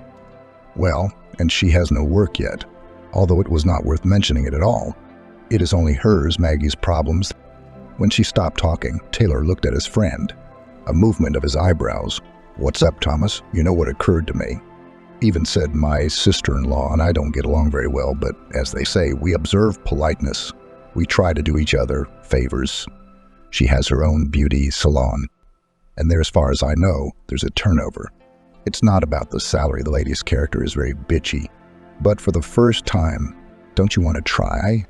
I'll write her a note. It's impossible to reach her on the phone. There are conversations going on all day long. Try it, girl, and then we'll think of something else. And every time I hope that you will say that Ilan is yours, divorced, said the journalist. I always thought that Leah on the 10th husband will not stop. She will go head over heels, climbing higher and higher. Ilan will be the end of the road for her. I don't know who will be able to find a common language with this bitch. Still, Maggie waited a few days, didn't go anywhere, didn't inquire about a job, gathered her courage. The New Year's holidays helped her too. Everything was closed everywhere you looked. And then the money ran out completely and irrevocably. She couldn't ask for alms, could she? She found out the address of the beauty parlor and went. Maggie always walked now, even if the ends were large. She told herself that this way she would get to know the city, which was still unfamiliar to her. And there was nothing else to do but sit at home. On the way, she convinced herself to hold firm. The worst that could happen is that she would be rejected. But life didn't end there either. Then she would look for something else. Besides, she had a note from an old artist. Evans seemed such a deity to her that she could not imagine who could refuse him. But she found it amusing that he was Taylor, and she was Taylor by her new surname. It was like a roll call in space. Or maybe Anastasia, sensing something, had chosen that name for her, Maggie encouraged herself. But when she saw the modern two-story building, she was afraid again. It looked like an expensive and very large cube, the kind of thing a giant might play with. She glanced once more at the address she had written down on the paper, hoping that it was a different house. No, it was a beauty parlor. Maggie sighed, clenched her hands into fists, and started up the steps. The door opened in front of her, sending a wave of warm air through it. Maggie walked in and froze, not knowing where to go next, who to turn to. At the reception desk sat a girl, very young, pretty, in a uniform green robe. She said hello and asked if Maggie had an appointment, and if so, who did she have an appointment with? I'm about the job. Maggie had to cough and repeat the phrase. A second girl came up to the receptionist, white, tall, statuesque, her hair in a ponytail. Judging by her robe, she worked here too. She was obviously going to say something, but when she heard Maggie's words, she just snorted. And the receptionist was still trying to remain polite. What did you want to be? Do you have some kind of education? Maybe you're a beautician, a hairdresser, manicurist, anything. Maggie felt a pleading note in her voice. No, I didn't go to just high school. Me, she wants to be a cleaning lady, explained the redhead with a ponytail to her coworker. No, I don't think we have any. The receptionist began. Girl, said the redhead contemptuously, you should start somewhere else. Like waving a rag at the train station. Here you have to fit in, you know, like came to us and transformed. Clients shouldn't see people like that from the street, you know. Don't you look after yourselves at all? Maggie was so hurt, so confused, that she didn't even think of running away and slamming the door. But slamming the sliding door wouldn't have worked anyway. But then another woman entered the lobby, and Maggie immediately felt both women pull up.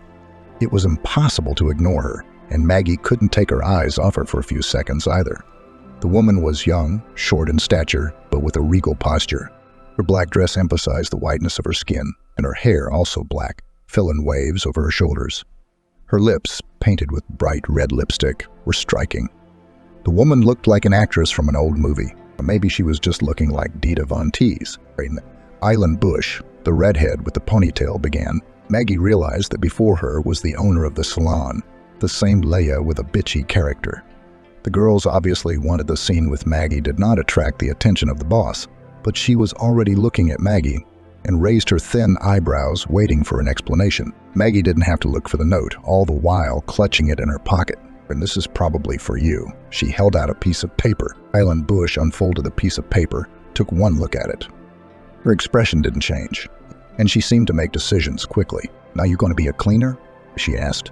You have no education, and we have no other vacancies. Maggie nodded hastily. You can go out tomorrow.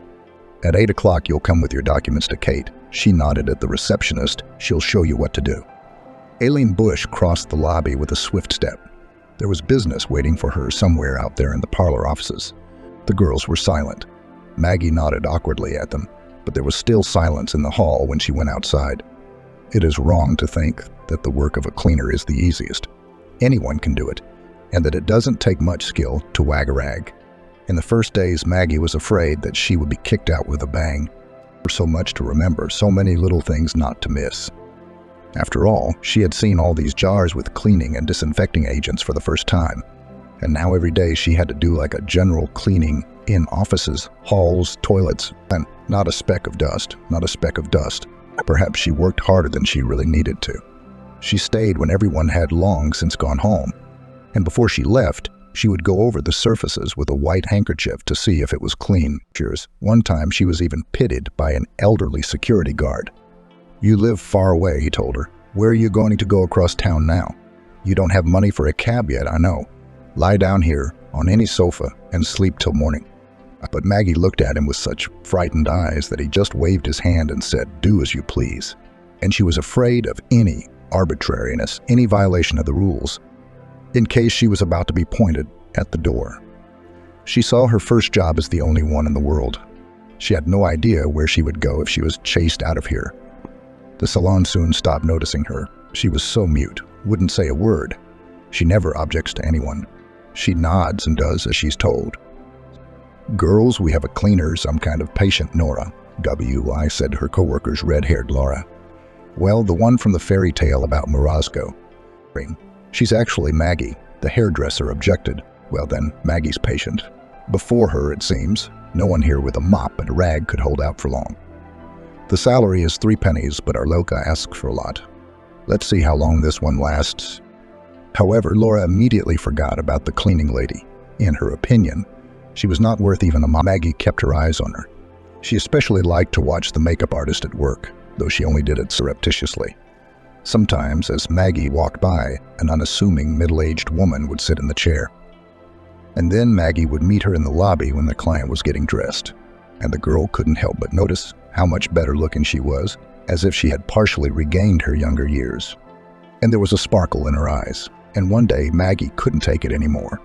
When she was cleaning Camelia's makeup artist's office in the late afternoon, she sat down in the chair herself, touched her eyes with a brush, then her eyelids, touched her eyelashes with mascara and her lips with lipstick, and stared at her transformed face for a long time. The next day, no one noticed her imposture, and since then Maggie had occasionally allowed herself to steal. When there was no one else in the salon but her, she painted her new image. She had only glimpsed Camelina's work, but she tried to imitate it, and she couldn't believe herself. She was becoming completely different. Mature and very beautiful, she was now coming home so tired that the only strength left was to take a shower, drink tea, and sleep. The mirror hung like that, covered in a dull haze. Sometimes, if Maggie woke in the night, she thought she saw someone in white standing in the corner. She was startled for a moment, then remembered what was in front of her and closed her eyes again. Once, when she thought her makeup came out particularly well, she dared to lift the cloth and look at herself, and she shuddered violently. There, in the looking glass, she was exactly as she had been before, very young, without any makeup. Just a girl of 18, thin, with big frightened eyes. But the room behind her was not reflected, as if it were not there at all. It was just darkness. It frightened Maggie, and she hastily put the towel back and stepped back with a pounding heart. There was no reason, though, no reason at all. The salary, which the girls scornfully called 3 pennies, was enough for now. At work, Maggie immediately changed into her uniform and stayed in it all day. Work and home, she never went anywhere else, and she had nothing to spend her money on. She had not yet seen for herself the temptations of the big stores, and now there was no energy left for the theater. Surprisingly, after Evans had talked to her, she was no longer as eager to go to plays as she had been when she had breathed them. Maggie knew now that she had been given something more. She could call Taylor. He'd given her his phone number and talk to him, to himself, not stare silently out of the auditorium at his character, like not just her, but the entire audience. No, she hadn't dialed his number, but she had it, which meant that at any moment she could pick up her cell phone, and already that made her feel happy. She spoke to him mentally, and for now that was enough to say that evening. She didn't realize that Aileen Bush had stayed in her office. Maggie was about to finish her work when she heard someone enter the lobby. The guard said hello and was answered by a male voice. Surprisingly, the visitor, who had come in at an odd time when none of the masters were present, was not asked to leave. The visitor walked down the hall toward the office where Maggie was finishing mopping the floor. The girl hurriedly bent over. The partition separating her from the corridor was made of glass, and Maggie saw a young man in a light-colored coat with pleasant and somehow familiar features. "Good evening," he began, and where they looked at each other. Maggie was a little confused, wondering if she would be guilty of something. The young man looked as if he were enchanted. Working this late. He didn't know what to say, and it was obvious he'd said the banal words just to avoid being impolite. "And you were looking for..." And immediately she realized who was in front of her. This is what Evans might have looked like when he was younger. "So it's Aileen Bush's husband," and Maggie said what she didn't doubt. "No, she's probably long gone. And if you see your father, please thank him for me." "But we agreed to meet here," said the young man, "and you are the girl my father told me about." So he hadn't forgotten about her yet. And Maggie's lips trembled. She was trying to hold back a smile. So they looked at each other and smiled. "Well, I guess if it was about a tramp freezing outside the theater, that's me." About me, heels tapped on the stairs. Aileen Bush was coming down. One glance at Maggie was enough for her to notice and appreciate her makeup, and to understand its origin. "You'll put $3,000 in the cash register tomorrow." She had been addressing the girl as you for a long time. "If you touch the cosmetics again, you'll be fired." Maggie turned away hastily to hide her flaming face. She knew she wouldn't reach for the jars and boxes on Camelia's table again. Wouldn't even look at them. She'd gotten herself in trouble after all. "Melia, The young man began with a soft reproachfulness. Maggie remembered his name, Elon Smith. But Eileen Bush did not wish to pay any more attention to this episode.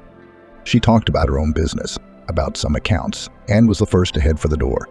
Eileen Smith, with a guilty glance at Maggie, followed when the girl was alone. The guard in the lobby was not to be counted. It seemed to her that her strength had run out all at once. She didn't think she had enough to finish cleaning. She sat hunched over on a bench in the hallway for a while, and then she scrubbed the floors. And then she literally walked home. It was snowing, beautiful big flakes. There was no wind, and the snow was falling so slowly that it looked like a curtain connecting heaven and earth. I wanted to sit down and not go anywhere else. And for some reason I wanted to cry. No matter how tired Maggie was that night, she could hardly sleep. She shuffled back and forth on the narrow, hard bed, desperate to get up and not even doze off yet. She got up, dripping valerian, the only medicine she had, and then anger replaced the sadness that brought tears to her eyes. Or rather, a stray thought struck her, but it won't come true. It probably won't come true. Maggie ran to the bathroom, took a small mirror off the wall, breathed on it, and wiped it thoroughly. Then, holding it in her hands, she held it up to the larger mirror. After all, she herself, looking for a while into the magic glass, is charged with its power, then maybe, and the ordinary mirror will take over her, at least for a while. Maggie stood like that for a few minutes, and then looked in the small mirror. It worked. The same reflection was looking back at her as in the big mirror.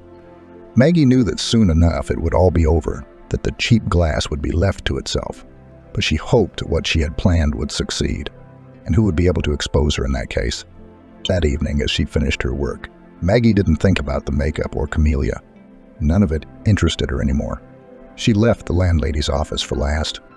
She left, taking from Eileen Bush's desk a small mirror on a stand, an expensive Italian mirror that was always on the salon owner's desk. Maggie left the mirrors to talk to each other overnight. And in the morning, as she tucked her mistress's piece into her purse, she felt that it seemed heavier. Maggie arrived at the parlor before anyone else and managed to put the mirror back in its place unnoticed. She closed the office and hurried downstairs to her den, to the rags, the brushes, the vacuum cleaner. She recognized her boss's footsteps immediately. Only Eileen Bush wore such high heels to work. There were voices in the corridor, girls greeting the mistress. She answered them. There was Eileen coming up the stairs. For a while was silence, but Maggie was now as if she were all sharpened to hear. Her hearing was suddenly so sharp that she marveled at herself, and she heard it, that suppressed, horrified shriek. Maggie couldn't help herself, opening the door to the stairs. She knew she couldn't go into her boss's office. She knew she couldn't go into the supervisor's office unless she really shouted enough for everyone to hear, and then she could go in with the crowd. But it was impossible not to find out what had happened. Maggie had barely made it to the second floor when there were false footsteps. Maybe that's how zombies walk. Dumb pause. Dumb, dumb, dumb, pawn, pause, dumb. The office door opened, and Eileen Bush appeared on the threshold. Her eyes were halting. She was groping her face and looked absolutely stunned. No way, no how. She had discovered a fatal disease. And she ran like a girl to the end of the hall. Maggie realized where she was going. There was another mirror hanging in the bathroom. She couldn't know what her superior saw, but she could clearly picture it. The fixed round eyes of a bird of prey, the leathery skull, the disheveled hair, a wicked grotesque of what she thought was the most beautiful thing in the world. And after all, Eileen Bush, when the first acute impression is past and she is convinced that she has not lost face, she will not even be able to arrange a reprimand to the girls. No one brought anything to her office. Just her favorite mirror, which stands in the same place, played a cruel joke. Maggie was cleaning as if nothing had happened when the female employees began to whisper that the boss felt unwell, called a cab, and went home. I couldn't even drive myself, can you believe it? God, maybe she'll take a sick leave at least once in 100 years. Will at least rest without that vulture, was heard from all sides. You can't wish for bad things, it'll come back to you. Let's wish her a trip around the world for about 3 years, to steady her nerves and ours. The girls loved Eileen Bush. I'll tell you that. In the evening, when Maggie was finishing cleaning, Erlan arrived unexpectedly. She flinched when he opened the door. What did he want here? His visit seemed to be nothing but trouble. Now she knew for sure that he hadn't come for his wife. Eileen Bush hadn't been here since this morning. Yes, in Ireland. As soon as he saw her, Maggie took his hat off his head and went to her with the sweetest smile. "I wanted to apologize for yesterday," he said. "I know that Leah can behave very unpleasantly to others, but maybe it's the laws of business to be tough. Otherwise, you can't reach the heights. I realize it's no consolation to you, but let me at least compensate you for what you had to spend because of my wife. You haven't done anything wrong. I understand, a young, beautiful girl. It's impossible to resist emphasizing her beauty." Len took some bills out of his wallet. Maggie recognized them. They were red $5,000 bills, and placed them on the dressing table. Maggie's eyebrows flew up. "This is for you. A little more for moral damages, as the lawyers say. Maybe you'd like to buy yourself some perfume or something, some trifle. I'd be very glad to know that you've forgiven this unpleasant episode and are not angry. I'm still not taking it. How's Evans?" The first phrase came out in a shorthand, the second eagerly. Every piece of news about Taylor, even in passing, was precious to Maggie. "No, Father. Rowan apparently didn't know how to switch so quickly. I've seen him for quite some time. We mostly talk on the phone. He seems to be doing well. Playing." Maggie sincerely could not understand how, having all the opportunities to be near such a man, and she did not see Taylor's equal now, one could not value it, exchange it for something else. For talking with Eileen for some TV or club, time was running out, and you could never make up for what you had wasted so ineffectively. At the same time, she felt that Irulan was talking to her in a special way, with unusual interest. The girls at the salon would have said hitting it off, but knew how indifferent she was to all this. It happens. Both are young, good-looking, and one of the parties makes every effort to sow some kind of spark, but in vain. There's no fire, not even a small one, not even the light of a candle. "Take it, please," Maggie said, gently placing the bills in Irish's hand and squeezing his fingers. "And don't torture yourself. I'm not angry. I really am." Taylor got married very early, while still a student in the vocal arts department. He was considered one of the best there, but he knew he was unlikely to see the capital stage, unless a miracle happened and he was invited. From other future singers, Evans differed unprecedented for actors' modesty. He realized that his voice was good but not unique, and he was categorically incapable of chewing his way out of a seat. Therefore, he had no doubt that if anyone would make it to the big stage, it would be less talented, but certainly more self-confident guys. All right, let it be a provincial theater, as long as he was given the ones he dreamed of. In his senior year, he was already involved in performances at the local opera and ballet theater. And there he saw her, Lara, a future ballerina who had the most beautiful legs in the world. He was coming up the stairs, and she was coming down to meet him, to go to her wing, which was the classrooms where the students of the choreographic school were engaged. He saw her singing feet, as he called them afterward, and could not take his eyes off them. He began to look for an opportunity to meet her, but she seemed to be avoiding him. She didn't answer the notes he passed with the other guys, the ones who were braver. And when he got her number and tried to call her, she wouldn't answer his calls. Her confirmations can please. "No, I hate being looked at like a circus horse. I saw where you were looking and what you were looking at. But that's the first impression," he excused himself. "I saw the face and the soul. Only a little later, it was when they were both involved in the same play, and he put all the flowers he got. And he was playing the main character, and the bouquets didn't fit in his hands. At her feet, when they married, his teacher jokingly rebuked him for putting a cross on his future. If you're married, you'll lose half the interest, if not most of it. Why don't you want to keep the audience intrigued for longer? Look at the characters you play. Can you remember a single play that starts with a happy wedding? That's the finale, and that's where you've chosen to start." But Taylor didn't care what anyone thought of it. He knew that he had met the only woman in his life, that he was a one-woman man, and that it was fate. But it turned out that Lara didn't think so at all. As it turned out later, Lara was attracted by the prospect, a young, handsome, talented artist from a famous family. Lara was still very young and thought that fame and a well-to-do life would come with the package. But then everything went wrong. Eileen was born, and immediately he and his father were to blame for everything. Lara suffered at once. Figure, career, and ego. Her to return to the former form could not manage. In the theater, she was not expected at all. Unlike her husband, she was still only a corps de ballet, where no one would notice her absence. And to sit in the apartment, so simple, ordinary, to do the usual household chores. Laura shuddered. She was always acutely aware of how short a woman's life was, and a missed day was like a missed year to her. A sea of tantrums, hand-wringing one nanny, another, and the old freedom doesn't come back and no roles are given.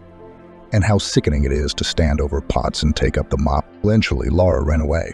Island was not yet 5 years old when she left her son with the nanny, a note to her husband, and disappeared so suddenly that if it hadn't been for the note, a manhunt would have been launched. Laura found herself much later. In the capital, somewhere there, she settled in theater circles, quite possibly not as a dancer, but as some kind of administrator. The main thing, in the art and in the right circles, that she is going to remarry. Evans learned when his wife asked for a divorce. But who became her next companion, and what ended her struggle with everyday life? This was not even rumored. Taylor, on the other hand, continued to consider himself a one-woman man. He saw nothing good in it. Rather, he thought of it bitterly as ugly. Take, for example, those dogs who pine for years and wait for their master's return. If the whole canine species were like that, it would be extinct. We need to shake things up and get back on track, but Taylor couldn't. He found a nice older woman who cared for Igor like a grandmother, and she settled into his home for many years, gradually becoming a member of the family from a nanny, a theater, and a son. That's all Taylor's life was made of after Laura left. But the longer time went on, the more friends he made. His sincerity and charm, the complete absence of star disease, care for others, and the aura of great talent, which could not help but feel. All this made it so that people were drawn to him, and a certain circle was formed. Undoubtedly, Evans hoped that his son would be his main friend when Ireland grew up, but the young man almost repeated his own fate. He married very early and a frank bitch, except that neither theater nor talent Ireland had, and God knows what kept his soul. Taylor could not find out. Leah was doing her best to limit communication between father and son, fearing bad influence, that Erlan would ask for freedom, but there were others. The same Thomas Adams, who also lost a son, only hopelessly the boy died. Thomas also reached out to Taylor for comfort. People of different professions and different characters in the house of the artist found that place where material things remained behind the threshold, and only what was valued in childhood and youth. Kindness, nobility, dreams, matters. Moran said that Taylor has his own mafia. Remember the Godfather, Evans? Don Corleone solved all his cases through friends, acquaintances, relatives. Only most people owed him something and paid the debt. You too. No matter what you have, whether you get sick, whether you need help, you'll find everything you need from your friends. But your mafia is not based on fear and duty, but on love. Maggie was one of the first to notice him when he came in again, but she hoped sincerely that he was not here to see her. She was in her office, and the salon was full of customers, but she was not going to be complimented by Alan Smith in this atmosphere, or to be handed that unfortunate money again. Nevertheless, it was to her that Ireland headed. "Please," Maggie said, "I told you. You don't have to give me anything back. It's really my fault. So it's a normal fine. I'm not here for that at all." Ireland looked very tired and gaunt. "Father is ill. Can't you be his nurse for a few weeks?" he asked. "If you can." Of course, Maggie's voice was clear. She was ready to go right now without even putting on her jacket. "I don't care if she loses her job. What about him?" An intermittent sigh. There was no play in Irish's gaze now, only anxiety. And Maggie was looking at him just as anxiously. "Doctors are diagnosing pneumonia. For now. You know what could happen with that diagnosis. Anyway, there's no way to know yet. There's a doctor there every day. A nurse comes in to give shots. But you need someone to be with you at all times." "Are you on the machine?" Maggie asked. "God, what a fee. What are you talking about?" "Don't hurt me." The next 2 weeks were probably the hardest in her life. The disease was ready to win, to take the artist with it, as it had already taken many and many. The doctor was from the same mafia. From close friends, came twice a day. The nurse came even more often. Her name was Isabella, and as Maggie realized, she had been in love with Taylor before. Isabella knew her work perfectly. She had a light hand for injections, but as often she had tears in her eyes, which is not typical of nurses. Maggie, Siri, in addition to night duty for the sick man, took care of the household. One day, when Evans had fallen asleep, she and Isabella, both drunk with fatigue, were drinking tea in the kitchen. "You know, he's so simple, so kind, so available," Isabella said. And Maggie knew she was talking about Taylor, but he doesn't really want to love anyone else. And he's built this ice wall between himself and the people around him that's thin, transparent, you can't see it. but it's there. I tried, figuratively speaking, to press my whole body against it and melt it, but I couldn't. I just froze myself over and over again, and it hurt so much to thaw. Maggie was given strict orders from the doctor to take her temperature and saturation every hour, and if anything, to contact him at any time of the day or night, and then call an ambulance. Evans didn't complain, only said once with a guilty smile, "I keep looking for a pose that will make it easier to breathe. My lungs feel like they're flooded with water." And then he added, "Children, don't worry. I've lived long enough. Don't worry about me." That day it seemed to her that an even more difficult time was coming and that the end might be near. So Maggie decided to go home and get some things so that she could stay here permanently. A few changes of underwear, the little things you can't do without if you're not in your own house. Maggie had everything she was going to take with her in a quarter of an hour. And then, she didn't know why, the movement was purely mechanical, automatic. She plugged the plug of the old radio into the socket. Every time she thought it would never come to life again, never make a noise. But it always woke up. There was a whistling sound, and then rustles, noises. Maggie spun the wheel slowly. "Take the mirror to him," Anastasia said suddenly, as if she were in the next room. Maggie flinched so that the receiver almost fell out of her hands. "Am I going crazy?" She asked either herself or the radio, and almost immediately asked the question she thought she would never ask. "Anastasia, what about my mom?" Maggie hadn't thought of her mother in recent years, but now, as the emptiness approached, and no one would be by her side. "She's not here," Anastasia said. "Forgive me both, you and her." The noise came again, and it was so easy to imagine that it was all Maggie's imagination that she was beginning to have some sort of auditory hallucination from fatigue. And then she walked over and, biting her lip, began to remove the mirror from the wall. The Taylor's apartment was crowded until the evening, and this despite the fact that the doctor had forbidden all but the most important people to come, but there were quite a few of them.